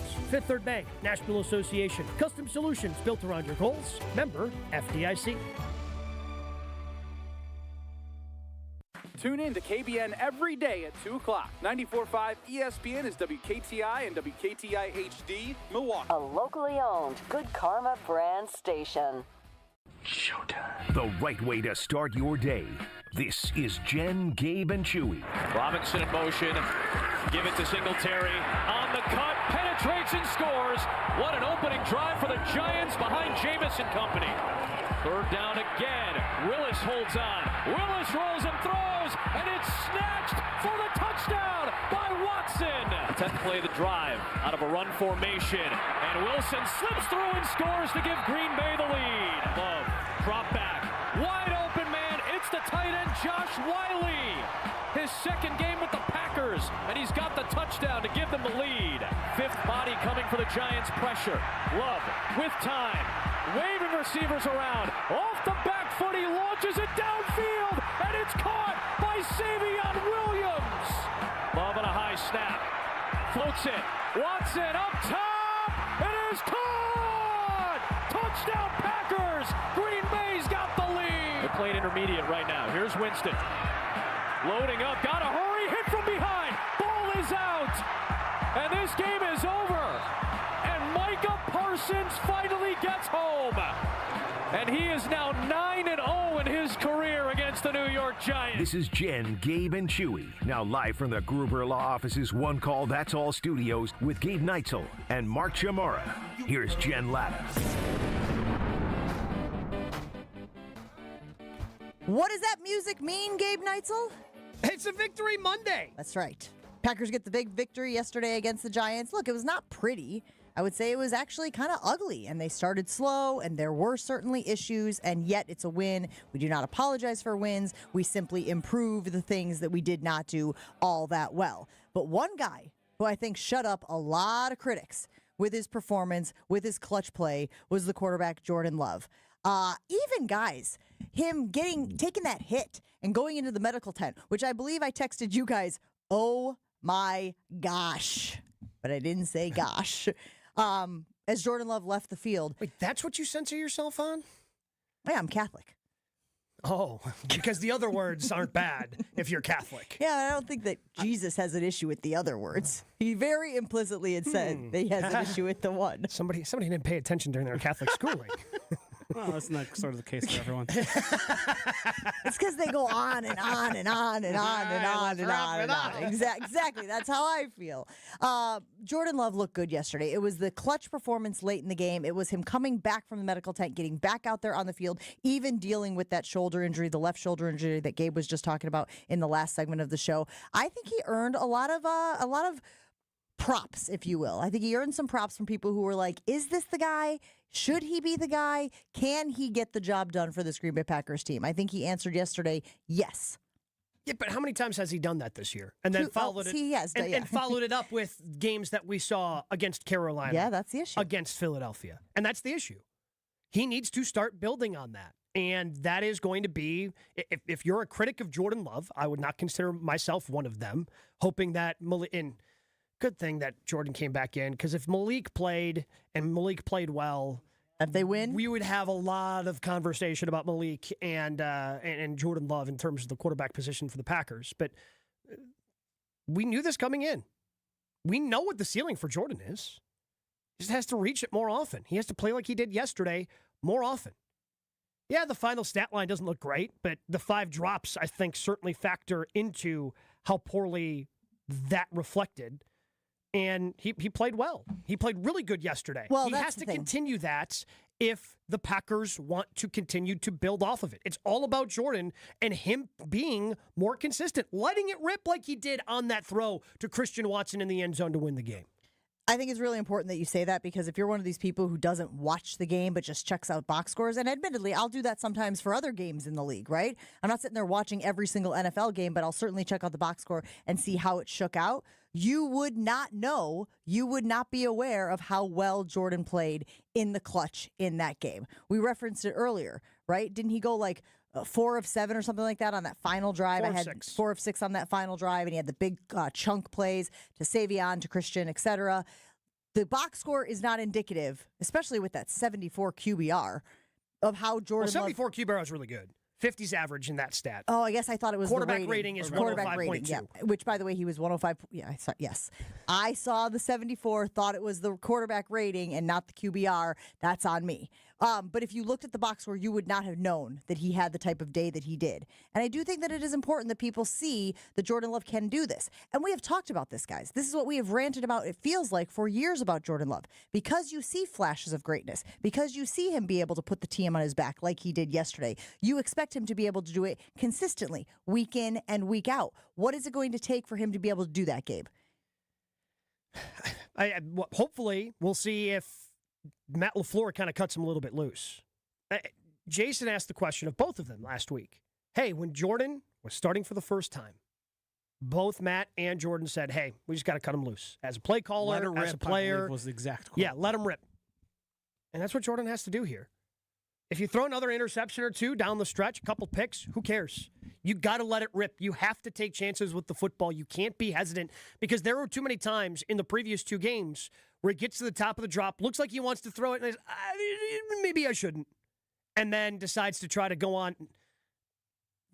There wasn't a huge window for him to throw that ball to Christian Watson yesterday, but he decided, hey, I'm going to let Christian go make this play. He has to trust more players outside of Romeo Doubs, and hopefully after that catch yesterday, Christian Watson is somebody that is now on that list, but he has to trust more people than Romeo Doubs in tight windows. Because it doesn't seem like there are a lot of guys who have opportunities to make contested catches outside of Romeo. But we saw one from Savion Williams yesterday. We saw one from Christian Watson. We saw him give the opportunity to Matthew Golden that ends up being incomplete, but Golden draws the pass interference penalty. Give your receivers a chance to make some of those plays and understand that not everybody can be wide open. You just got to let it rip. If you turn it over, you turn it over. But let's at least, if this over the final 7 games, if the Packers aren't going to win the division, at least go down swinging and stop holding on to the football and go, no, okay, I guess I can't make that throw. I'm going to try to go over here. Or maybe even that guy can't make that catch because he has shown that he's unreliable from a catch standpoint. I do think Romeo's pretty unreliable. Well, but I also think that Jaden Reed coming back, whenever we can get him back into the mix, is going to be a huge win for this team as well. Because we just talked earlier in the show about a security blanket and the guys that you want to be able to just go to. I think that Jaden Reed was becoming that for Jordan Love. This idea of nothing else is open on the field. Where's Jaden? He can make a play. Now, I know you guys have been critical of him in man, and I know there was man yesterday that they were facing. So, it's going to be a case-by-case basis. But I can't help but think that having that dynamic on the offense is going to also help Jordan Love do what we're saying, put the team on his back, be the solution for a stagnant offense. Well, what Jaden Reed is going to provide is the yak. Mm-hmm. It disappeared when Tucker Kraft went down, and you're going to have to find ways to use him that way, and he's very effective that way. We've seen him take over games, sort of taking the short stuff and turning it into long gains. Somebody's playing his zone. Best of luck to you. Yeah, and he was even, before he got hurt, he was like effective downfield more so than in previous years. It seemed like he had taken a bit of a step forward. It's probably going to take him a week or two to get into the swing of things, but to me, that's where the offense can then sort of blossom and the passing game can really function instead of those short gains being Luke Musgrave getting tackled or John Fitzpatrick. You can use that guy in a spot that he's going to be able to turn big plays. Unfortunately, best case scenario, I think he returns against the Bears. Yeah. Because they haven't opened the practice window yet. He's been doing things on the side. So even if they open the practice window this week, I don't think he's going to be ready for the following week. Then you just it's walkthroughs, it's light practices, because you got the quick turnaround on Thursday for Thanksgiving in Detroit. Can't imagine he would play in that game. I think best case scenario is he returns for the Bears game in the third of 3 games that they have here against divisional opponents. Jay weighing in on the Carbless talk and text line 800-990-3776. And while we're talking about wide receivers, should the Packers get moving in extending Watson's deal? Obviously, they did give him that 1-year deal, which goes through the 2026 season. Do you think Jay is talking about extending him beyond that? Maybe you can't. Can you? Is it like no? They can't. They can't. You have to wait a calendar year for the last extension. Correct. Yeah, because we ran into that with Jordan Love with the way that they gave him not the 5th-year option, but then gave him an awkward 1-year extension before they signed him to the big-time extension that he currently has. So it would be a similar thing with Christian Watts. So you can't even extend Christian until September of next year.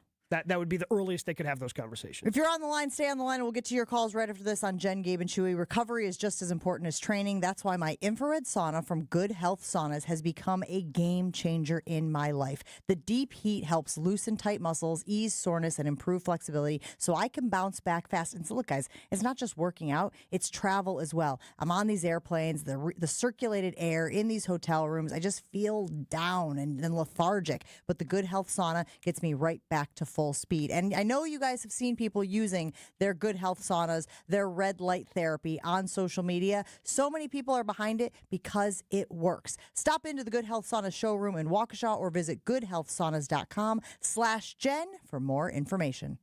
Jen, Gabe, and Chewy are back after this on 94.5 ESPN. We've got a crash now on the off-ramp from 41 southbound to Holy Hill Road, so watch out for that. We've also got a crash on westbound 94 at Mitchell Boulevard. That one's off on the right shoulder. Still, though, we've got hefty delays from about 25th Street all the way to Holly Road.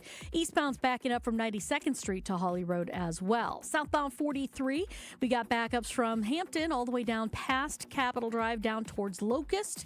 And then on southbound 41, our usual right into Good Hope Road slowdowns, and then from Appleton Avenue down to Capitol Drive. And checking the TMJ4 Storm Team forecast. Today becoming mostly cloudy with a high of 45. Tonight, rain and snow mix likely, a low of 36. Weather is brought to you by Good Health Saunas. Feel better, recover faster, and relax deeper with your own in-home infrared sauna. Visit their showroom in Waukesha or go to goodhealthsaunas.com/Jen. From the WTMJ Traffic Center, I'm Debbie Lazaga on 94.5 ESPN.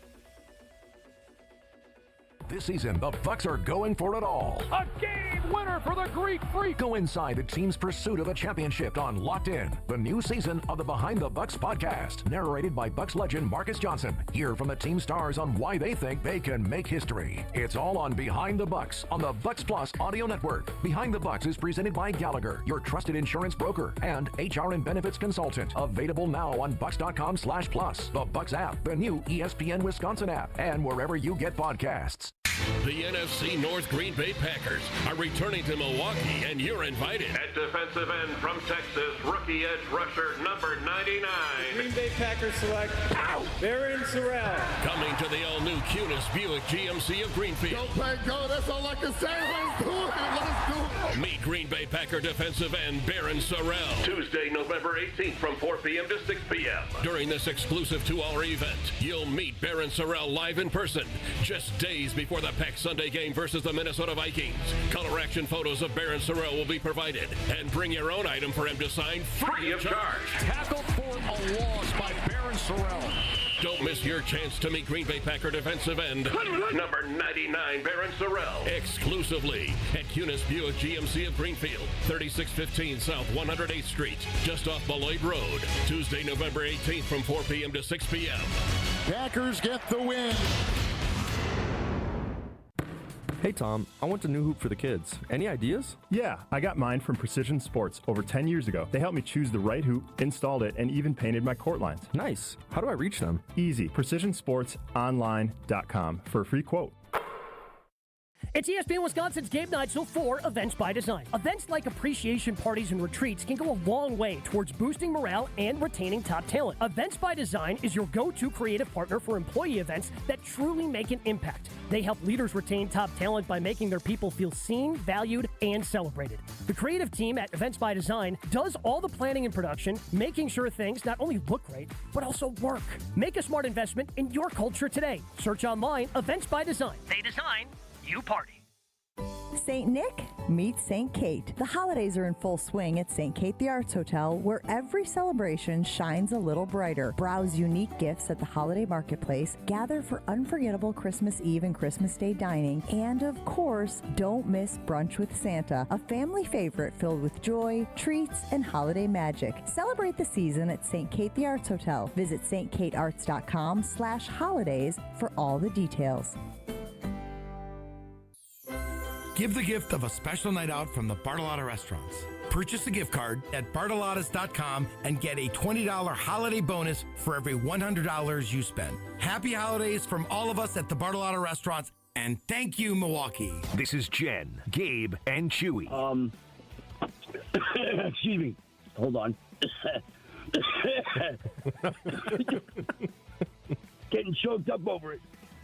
So, hold on. Gonna be a moment. On 94.5 ESPN.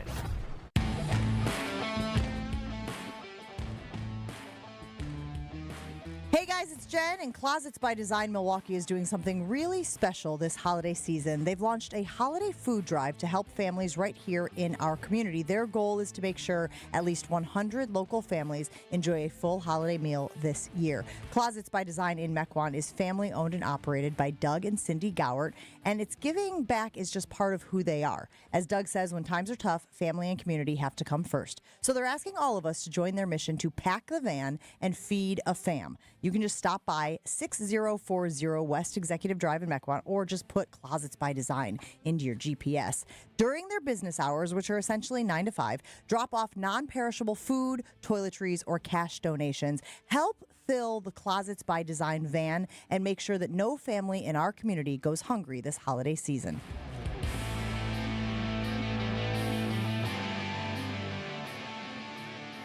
How concerned are you about the shoulder injury to Jordan Love? Obviously, it's not on his throwing arm, and he was able to come back into the game and lead a game-winning drive. Do you think it's something that is lingering for him that'll have to be... And why I ask this is not, again, from a throwing standpoint, but there are times we want him to get outside of the pocket, right? There are times we want him to make plays with his legs. It has been something we've been clamoring for, it feels like, forever with Jordan Love. Do you think having that shoulder injury maybe gives him a little hesitancy when it comes to getting outside the pocket? Or at the very least, he taught him a lesson of get down, right? Because that was a hit that he didn't need to take. He should have gotten down. He even said after the game, should have found a way to get out of bounds or should have gone down. Lowering your shoulder into a defender as a quarterback, never a good idea. Unless you're Josh Allen, who's a tank of a human being. Like the rules are different for him, but for Jordan, it's going to be lingering, I think. It's going to be a pain tolerance type thing. I don't think he misses any time. I don't think it's going to affect him that much. It's going to be there reminding him. But I think I would not be shocked if he's a little more hesitant or at least learns a lesson of, hey, don't need to be taking this hit on. Just get down, get out of bounds. Let's hear from the quarterback after the win yesterday at MetLife Stadium. Yeah, it's tough. Went in, got evaluated, and figured it was good enough to come back, so came back in. But, it was definitely not fun. It's, just a small injury. So we'll reevaluate it when we get back, look at it, see what's going on. But, it's not fun. Is that the quintessential Jordan Love response right there, by the way? He bookends it, right? Mm-hmm. Not fun at the beginning, not fun at the end. Says some stuff in the middle, but doesn't really give you a ton of information. But he definitely fills your microphone for about 14 seconds, and then he stops talking. Yeah. Yeah, but that's who Jordan Love is. He's not going to use this as a crutch or an excuse. Hey, it's there. I'm going to have to deal with it. We're going to move on. What was the best moment for you yesterday from Jordan Love? Was it that final drive? It was the throw to Christian Watson, without a doubt. Let it rip. Put it in a spot where only Christian could get it. And then for Christian to hold on. I mean, that was, to me, it was the throw of the year so far for Jordan Love. I can't think of a better throw that he's made. And it's going to be tough, I think, to top it. That's how good I thought that throw was to Jordan, to Christian. Hebadooby in the 608 weighing in on the Carlos Talking text line says, let's not give Love too much credit. Great throw to Watson and an even better catch, but the throw to Williams was just as likely to be an interception as a completion. I thought we've talked about that before, though. Like, this is part of the DNA of Jordan Love, right? It's part of a successful offense. You have to take risks. If you're going to play conservative and not put the ball at any risk and not trust your guys to win, the offense is going to look like it did against the Eagles. That's just a matter of the fact. I also don't think that ball at any point was at risk of being intercepted. It wasn't. He trusted his guy to go make a play, and he's done it before. The defender wasn't in any position. Maybe he blindly knocks it down, But he had at no point was that defender going to make a play where it was going to be an interception. Right. We don't grant Jordan the same benefits we did Aaron Rodgers when he made like improbable throws. And granted, Aaron Rodgers earned that. He did it over a long extended period of time. He won multiple MVPs. But those are the kind of stuff that big-time quarterbacks do. They throw it into spots where they say, I'm trusting my guy to win. The defender, I don't know if you guys know this. This might be breaking news. Their backs are generally towards, if they're in man coverage, towards the quarterback. So you have the ability to make those throws, even if it's going to zip right by their ear, right by their head, whatever it is, because you have to do, it's the NFL. The margins are thin. You got to make throws. Yeah, I did not have that one on the bingo card this morning. Like, the Savion play was awesome. Did not have someone going, yeah, could have been picked. Did not have the Savion play being interpreted as something negative for the Packers in the offense. Did not see that one coming. So he doesn't make that throw. 4th and 10? You lose the game then. What the hell is he supposed to do otherwise? The context also matters here. You needed a play. Your quarterback made one. He was the best player on the field yesterday by like a wide margin. And I thought Michael Parsons played pretty well. Well, let's hear from Jordan Love because you guys, we have both him talking about the touchdown pass to Christian Watson and we have him talking about the throw to Savion Williams. Joshy, let's start with the Savion Williams one since that's the one that is in question right now. Yeah, no, we ran in pretty much stop routes if you think about it, and kind of went off schedule. I was in the pocket, had time, didn't like the obviously initial read, and just went on scramble drill. Told him to go deep, and he did a good job kind of wheeling up and just threw him up, a 50-50 ball. He went up and made a big time catch for us. So just a really phenomenal play by him. I'm glad he said scramble drill. I'm glad he said 50-50 ball because that's all I was thinking when it happened. I was like, well, that's not a designed play at all, is it? But it worked. And to your point, sometimes you have to just take what the defense is giving you. Sometimes you have to just go out, throw a Hail Mary out there, and hope that you have a guy in the vicinity who can make a play. I will say this from a quarterback play standpoint, and I saw that Joshy put this on the ESPN Milwaukee YouTube stream. Should the Packers have a package of plays on offense that gets Malik Willis more involved in this final stretch of the season? Absolutely not. Absolutely not. Can I add a caveat? Because I'm with you. Yep. In around the goal line, I don't hate it. Because they want to run the ball so much and it's not working, but that's the thing. Like, in goal line situations, that's the only time it has been working. Because Josh Jacobs has found the end zone so often. Again, right. Now with Josh being out, I may, in that very specific instance, you might be able to talk me into it. But at the same time, if Jordan Love's that guy and we're paying him $55 million, agreed. I kind of want him to have all 3 cracks at the end zone there, or 4 if you're going 4 down, 4th down. Yeah, I think it's more of, hey, what we're doing hasn't worked today. Let's try something. Let's give him something different. I would be more open to it if Josh Jacobs is out this specific week. Because Josh has been so good in those goal-to-go situations. If you had some sort of zone read play in for Malik with Emmanuel Wilson, you might be able to talk me into it. I like that. I like that idea because, again, you don't want to take your playmakers off the field, right? That's like basic football 101. If these are your top players, you want them to be on the field and touching the ball as often as possible. That includes Jordan Love. That includes Josh Jacobs.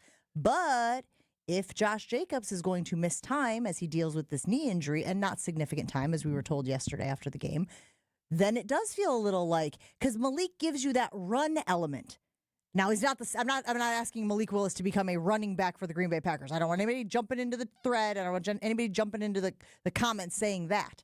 But I kind of like that as a change of pace. I kind of like that as a wrinkle, Gabe, that might give this team another spark.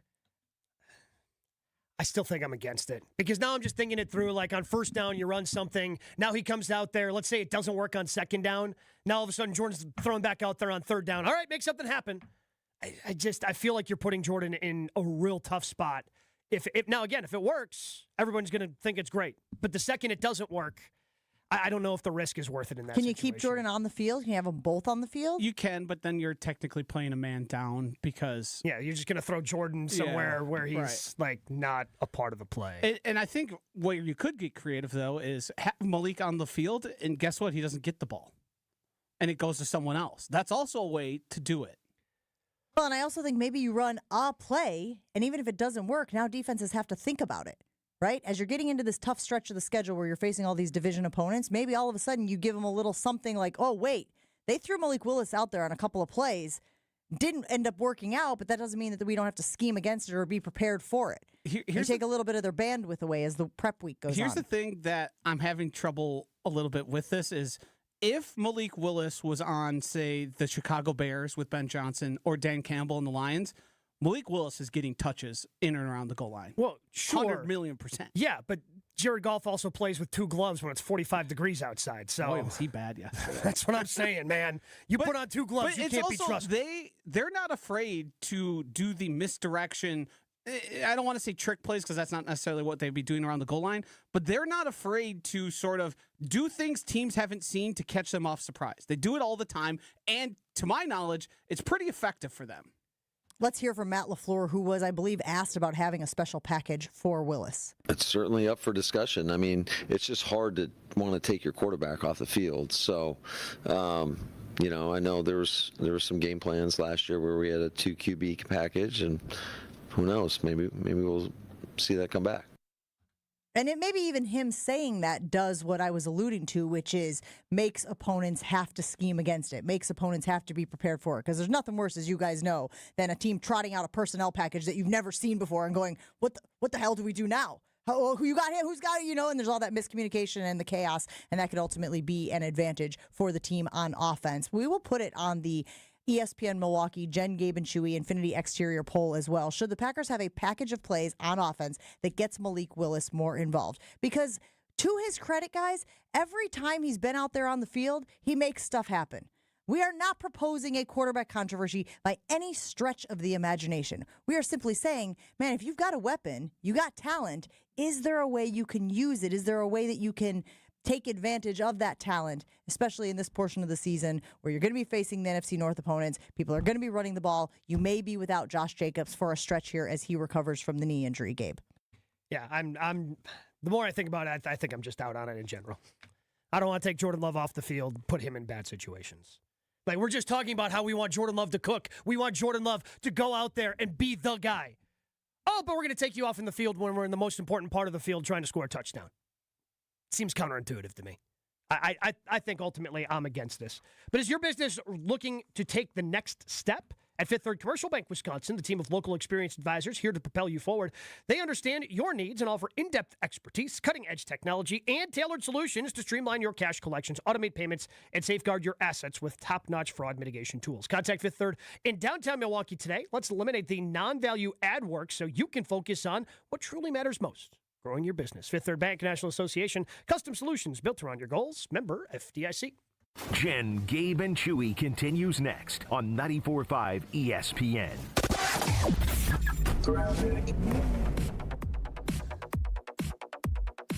We did have this accident on the off-ramp to Holy Hill Road from 41 southbound. Looks like that finally got cleared out of the way. More delays, though, from Appleton Avenue all the way down past Hampton. Northbound from about Mayfair Road all the way up past Capitol Drive is going to be a bit heavy. Other than that, we've got southbound 43 filling in basically from Hampton all the way down past Burleigh, so keep that in mind. The northbound side's been behaving pretty well so far. And then we've got westbound 94 before 27th Street to Mitchell Boulevard. Earlier accident at Holly Road has been cleared out of the way. Eastbound still seeing a little bit more of a delay before 84th Street all the way to Holly Road. Traffic is brought to you by the Neal Group. John Neal and his team know how to minimize your taxes to keep more money in your pocket. Visit nealgroup.net to learn more. That's nealgroup.net. And checking the TMJ4 Storm Team forecast today, becoming mostly cloudy, a high of 45. Tonight, rain and snow mix likely, a low of 36. Weather is brought to you by Wisconsin Indoor Golf Center in Waukesha. Play over 2,000 courses, including that famous one with the green jackets. Book your bay at wisconsinindorgolfcenter.com. From the WTMJ Traffic Center, I'm Debbie Lazaga on 94.5 ESPN. Thinking about buying or building a new home? Start with a mortgage pre-approval from Great Midwest Bank and experience a state of tranquility. At Great Midwest Bank, we offer fast approvals and flexible options with experienced loan officers who understand the local market, because they live here too.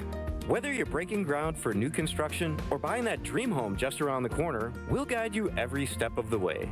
Bank with confidence and start your journey at greatmidwestbank.com. Great Midwest Bank, your simply local equal housing lender. This holiday season, celebrate where Milwaukee comes together. 3rd Street Market Hall. Whether you're planning a private party, a semi-private gathering, or a festive social night out, we've got the space, the flavor, and the fun to make it unforgettable. With incredible local food vendors, craft cocktails, and built-in entertainment like shuffleboard, games, and more, your group will have a holiday party they'll talk about all year long. Visit 3rdstreetmarkethall.com for more information on booking your event. This is an ad by BetterHelp. Shorter days don't have to be so dismal. It's time to reach out and check in on those you care about and to remind ourselves that we are not alone. This month, don't wait to reach out. Whether you're checking in on a friend or reaching out to a therapist yourself, BetterHelp makes it easier to take that first step. Our listeners get 10% off their first month. Just call pound 250 and say the keyword timeout. That's keyword timeout after calling pound 250. Hey Milwaukee, it's Jen Latta. Closets by Design Milwaukee is launching a holiday food drive to support families impacted by the government shutdown. Doug and Cindy Gower, the local family behind Closets by Design, are challenging the community to pack the van, feed a fam by filling a delivery van with food, toiletries, and donations for local families in need. Drop off items now through November 30th at 6040 West Executive Drive in Mequon. Monday through Friday, 9 a.m. to 5 p.m. and Saturday, 9 a.m. to 1 p.m. Together, we can make sure no family goes hungry this holiday season. Shop Closets by Design today and make a difference. It's Jason Wilde from Wilde & Tausch. Upgrade your industrial supply services with Lakeland Supply, your trusted ISO certified partner for custom packaging, shipping supplies, janitorial, and safety supply solutions. With over 40 years of industry excellence, Lakeland Supply is a proven one-stop source with over 95% of their products made in the U.S., and they treat their customers like family. Personalized service with a national reach. That's what Lakeland Supply does. Visit lakelandsupply.com to discover how they can make your business better. Tito's Handmade Vodka is America's favorite vodka for a reason. From the first legal distillery in Texas, Tito's is 6 times distilled till it's just right and naturally gluten-free, making it a high-quality spirit that mixes with just about anything, from the smoothest martinis to the best Bloody Marys. Tito's is known for giving back, teaming up with nonprofits to serve its communities and do good for dogs. Make your next cocktail with Tito's. Distilled and bottled by 5th Generation Inc., Austin, Texas. 40% alcohol by volume. Savor responsibly. This is Jen, Gabe, and Chewy. His eyeball. Wait. Where do I get him? I just assumed, when I said wait, did you just think it was just a suggestion? Yeah, pretty much, typically. On 94.5 ESPN. It is a Victory Monday. It's brought to you by Palermo's Pizza, Wisconsin's hometown pizza, with delicious brands like Palermo's, Connie's, Urban Pie, and Screamin' Sicilian. Palermo's has your game day covered. Find Palermo's in your local grocer's freezer. Victory Monday also brought to you by National Liquor Mart, 16th and National, right here in Milwaukee. Stock up on the best beer, liquor, seltzer, and spirit deals in town. Open 9 to 9 daily. Your game day headquarters all season long. And Victory Mondays brought to you by Callan. From kitchen to bathroom remodels to Infinity by Marvin fiberglass replacement windows, Callan makes your home feel like a win. Request your consultation today at callcallan.com.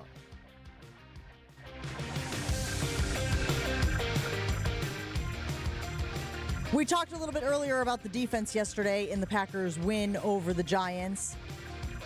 And it was a little concerning that the Giants, a team that has certainly struggled this year to the point of firing their head coach, was in this one for as long as they were. Micah Parsons had 5 pressures, including 1.5 sacks. 6th game this season with 5 or more pressures. And, of course, he had the big play at the end of the game to lock it down. Let's go out to the phone line as well. Caleb in Horicon's been waiting patiently on the line to talk a little bit about the Packers defense. Good morning, Caleb. How you doing today?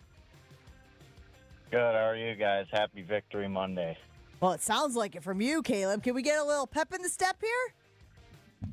Hey, I mean, Victory Monday. I still don't know what I feel about this team, but, I mean, a win's a win. I did want to bring up something about Rashawn Gary, who hasn't had a sack in his last 3 games, 3 total tackles in his last 3 games. And there's been some talk on Twitter, I think it came from Andy Herman, about his contract for 2026. I mean, Enagbari also played more snaps than him. That came out this morning. I mean, should we be worried about Rashawn Gary? Also, I never forgot about Chris Brooks, Josh. Thank you for quote tweeting me. You're welcome, Caleb. You guys got a Chris Brooks fan club going. Are you going to meet on Wednesdays or Thursdays? What are you guys going to get together? I'm starting it, and if he keeps blocking like that, we're going to keep winning. You know what it's going to be, Joshy? I don't know if you guys got to see the feature that we did on College Game Day this weekend about the shirtless fans. It was just one guy, right, at the Oklahoma State game. He went up there, took his shirt off, started swinging it around. And then it was two guys. So you and Caleb are up there swinging your shirts around. Right, swinging your shirt around. And then you know what? You start a movement. And they're doing it at all the stadiums across the country. Chris Brooks. But you started it, buddy. How's that feel? Feels great. Feel like that's where we're going. The fan club's growing. Keep getting us your reaction this morning to the Packers win 27. What was the final? 27-20 yesterday? 27-20. Thank you. Which, by the way, all of our ESPN Milwaukee personalities picked to win yesterday. So we were all optimistic that they could get the win, although it was questionable early on. Do we have Rob Domofsky this morning? Is Rob joining us this morning? Oh, fantastic. I forgot it was Monday. We had him on Tuesday last week. My fault. No, who cares? Rob Domofsky joining Jen, Gabe, and Chewy this morning to talk about that Packers victory. Good morning, Rob. How are you doing today? I'm good, Jen. I'm still looking at the New York City skyline, and it's a little different than the Green Bay skyline, so just got to soak it all in. Yeah, absolutely. All right, what is your reaction to the win yesterday? We have talked about all of the elements. We have talked about Jordan Love's performance. Yeah. We have talked about the dropped passes. We have talked about the dropped interceptions. We have talked about the defense and the tackling and Edgerrin Cooper. What do you think was the biggest takeaway from yesterday's win? I think it was what Jordan Love said, is that this is what we needed. You know, and I know it's not pretty. I don't know that it convinced a lot of people, but for their own psyche, they needed a win. And like that, to me, that's when the quarterback feels that way, that's probably the most important thing to take out of the game, because if the quarterback feels that way, that probably means the rest of the group will follow. That said, all those things you mentioned still give you a pause and make you wonder if this team's really capable. I think we'll find out, a decent amount more after this next 3-game stretch. All division games, Minnesota, at Detroit, and then Chicago. I think they've got to win 2 of them, in my opinion, to make sure they're still in it. But I do think the most important thing was, coming here and getting a win, even though it was still they were down 20-19 with about 5 minutes to go. Is Devontae Wyatt not completely healthy? Yeah, he's not the same impact guy, Gabe, that he was before the injury, right? I mean, to be honest with you, first game back, I barely noticed him. I don't know that I've noticed him much since then. I mean, he only played 47% of the snaps, too. Yeah, I'd have to look at a lot of the down and distances, but they played a lot of nickel, which, obviously they're going to put an extra pass rusher in there probably. So it did seem like they played a lot of nickel, and were kind of rotating guys in. But it's the run defense was probably was one of their worst. Mm-hmm. I don't know if it statistically was, but it felt like one of their worst run defensive efforts of the season. And it was both backs that were 26 and 29 seem to have big impacts on the game. So I think there's definitely cause for concern there, but. I don't know. Defensively, I sort of will give them. I mean, you're allowed to have a down defensive performance every once in a while, and after the last 2 games, they were outstanding. I guess I'm willing to give them a little bit of a pass. Rob Domofsky hanging out with Jen, Gabe, and Chewy this morning after a Packers win over the Giants. How do you explain the drops again? We thought we had sort of curbed that or cured that illness, and then all of a sudden they show up with a vengeance yesterday. I mean, the crazy thing is, before last week, they didn't have many drops at all. Like, they were, especially by receivers, they had some tight end drops. They had some, they had some running back drops. But before the last game, they had exactly 1 drop by a receiver. The first one was what week is this? That was week 11. The first 9 weeks, that's it. And now that they've had an epidemic of them, really. Dropped interceptions as well. I know those don't count as drops, but 5 drops by the offense, and you could argue 3 or 4 by the defense. So it was windy. I don't know that necessarily is the reason, but it's it's just one of those things that just when you think you got it fixed, it pops back up again. And look, Romeo Doubs has had issues at times throughout his career. I do think he came back and made a couple of really strong catches after that, but yeah, those are the kind of things that get you beat. There's some nuance in this, Rob, and we talked about it a little bit last week on our show. It's been something that's been kind of festering in my mind, and with Josh Jacobs getting injured yesterday and then Jordan looking as good as he did the rest of the way, is it possible that Josh being out, them going under center more because Jacobs is not in the game, helps unlock Jordan Love play the way he did yesterday? You know, the weird thing is, they used, and I think we talked about this last week or maybe on the pregame show, the play action deal. Mm-hmm. Even though Jacobs only played, a dozen snaps or so, they used more play action yesterday than they had been recently. And I think it was their second highest play action rate. So they were still play faking, even though their running back threat wasn't there, which is, I don't know what that means or why that was, but they were 34% of their plays yesterday, play action. The previous 2 weeks, they were like 20%. This was their second highest play action rate of the season, according to our ESPN fine researchers. And it's interesting because, like, you're faking that your running back's going to run and your best running back's not running. It's not in the game. So I don't know why that was. But to me, that was the whole key to the offense was, getting back to more play action stuff. And that's what Matt LaFleur's offense is based on. It's based on, selling run looks and then throwing out of it. So, I think that helped Jordan Love yesterday being under, you play action under center more for the most part. So I do think that helped Jordan Love. And I think you make a great point. Like, I just think they need to do that more. I really believe that.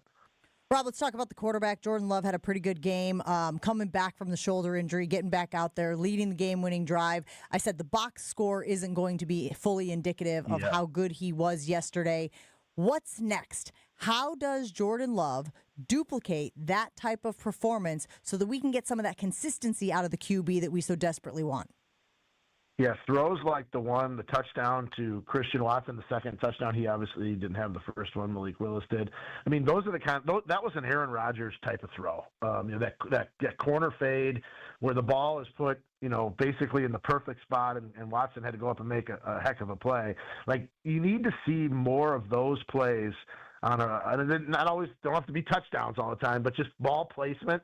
That's where he needs to be. He needs to be in that. And look, Savion Williams, that was a chuck and duck, right? That one, that was lucky, I think. But like, there's some throws that he put on the money yesterday that I think that has to become the norm for him. And then I think they're going to be okay. But we need to see that game in and game out from him and this offense. And part of that's on the play caller. Like, there's no question that, Matt LaFleur's got to help him, just like any coach has to help a quarterback. I'm not saying Jordan Love needs help. He needs to be put in the right positions and with the right play calls at the right time, and that's on the play caller. What's up with Rashawn Gary? 54% of the snaps. Engabari gets one more snap than he does. Seems like they're kind of, I don't know, souring on him? He fell on that strip sack to recover the fumble there from Michael Parsons' strip sack. I'm trying to look at the positives here. Gabe, they won a football game. And someone said this to me actually before the game that, most people think that Micah Parsons signing, freed up Rashawn Gary. This person said to me that Micah Parsons signing has exposed Rashawn Gary. Like, and early on, Rashawn Gary was what, he had 7 sacks in the first couple of first 5-6 games, and I don't know if he's had one since. I don't even know how many pressures he's had. It doesn't seem like very many. I thought that was an interesting take that Rashawn Gary in the last month or so has been exposed. So they're going to have a hard decision. I don't even know. They're going to have to do something with his contract next year. His cap number is, it's absurd, to be honest with you. It is, bear with me here. 26 million? Yep, almost $28.1 million. Base salary of $18 million. He has no roster bonus in April, or March. Those are the things that usually you have to make a decision by. Like, you got to cut him or pay him $8 million on the third day of the league year. This year, he has no off-season roster bonus. He had an $8.7 million one that they paid on the 5th day of the league year last year, so it was probably like March 20th. So that's an interesting aspect of it. They don't necessarily have to cut him or trade him by then because they don't owe him any more guaranteed money. But that number is big. They're in some cap trouble next year, just looking ahead with some guys. And if they cut him, they would save $19.5 million if they did it after June 1, and almost $11 million if they did it, right away. So that's an interesting, it's an interesting guy to kind of keep an eye on as we get into this offseason. Last thing for you, Rob. Last week we did a Screw It, Let's Try It segment show here on Jen, Gabe, and Chewy. Jordan Love's injury yesterday meant that Malik Willis got some snaps. Should the Packers have a package of plays on offense that gets Malik Willis more involved? And again, we're not trying to create a quarterback controversy. I want to be very clear on this. Jordan Love is the guy. But Malik Willis has shown a bit of a change of pace. Yeah. And if Josh Jacobs is out from a running back standpoint, is there any value in putting Malik Willis on the field with Jordan Love just to try to give defenses something that they'll have to prepare for going forward? The guy's got some juice, doesn't he? I mean, there's no question. I asked him what he saw. On the second play was a read option, and he ran for, I think, 16 yards. I asked him, what did you see? He goes, open space, first down. Like, I just kind of love the it's a quiet simplicity. Like, yeah, like, and for a guy who, really got beat around, mentally from like criticized and all that when he was in Tennessee, and, to have a guy who, and I'm not going to say he's like cocky or anything, but he's got this quiet, simple confidence about himself that it does make you wonder. I wouldn't hate it. I wouldn't be opposed to them, giving him a few snaps a game. And then, I can hear the people, well, what'd you pay Jordan Love $220 million exactly, for? Like, Rob. Look, but, like, you know what? Sometimes you got to put that aside, right? And just be like, you're going to play a guy who may give you something, and it's not maybe necessarily a knock on Jordan. It's just something in addition to Jordan. So I would not hate the idea. Rob, we really appreciate you hanging out with us this morning. Have a great one, and we'll talk to you again very soon. All right, guys. We'll be seeing you. Follow Rob Domofsky on social media and all of his Packers coverage at ESPN.com. If you feel like you're running on empty, Mentality Health is here to help. If you have low testosterone, here's some symptoms: low energy, motivation, fatigue, you're just tired all the time, weight gain, muscle loss, especially belly fat, you feel anxious, moody, irritable. Those are all signs of low testosterone. Mentality is here to help. Go to mentalityhealth.com/radio to book your first appointment and get a full physical, consultation, blood panel, and analysis all during that first visit. And what Mentality really does, they focus on your free testosterone levels, which a lot of doctors can overlook. And that's how they're able to help you with your testosterone levels. And then your energy comes back, the belly fat burns off, you feel like yourself again, confident, driven, ready to tackle life. So don't let low testosterone hold you back. Be the best for you and your family. All you have to do is go to mentalityhealth.com/radio, mentalityhealth.com/radio, and book that first appointment today. Your state, your teams, your ESPN. The ESPN Wisconsin app. Find the ESPN Wisconsin app in the Apple or Android app stores today. More Jen, Gabe, and Chewy coming up on 94.5 ESPN.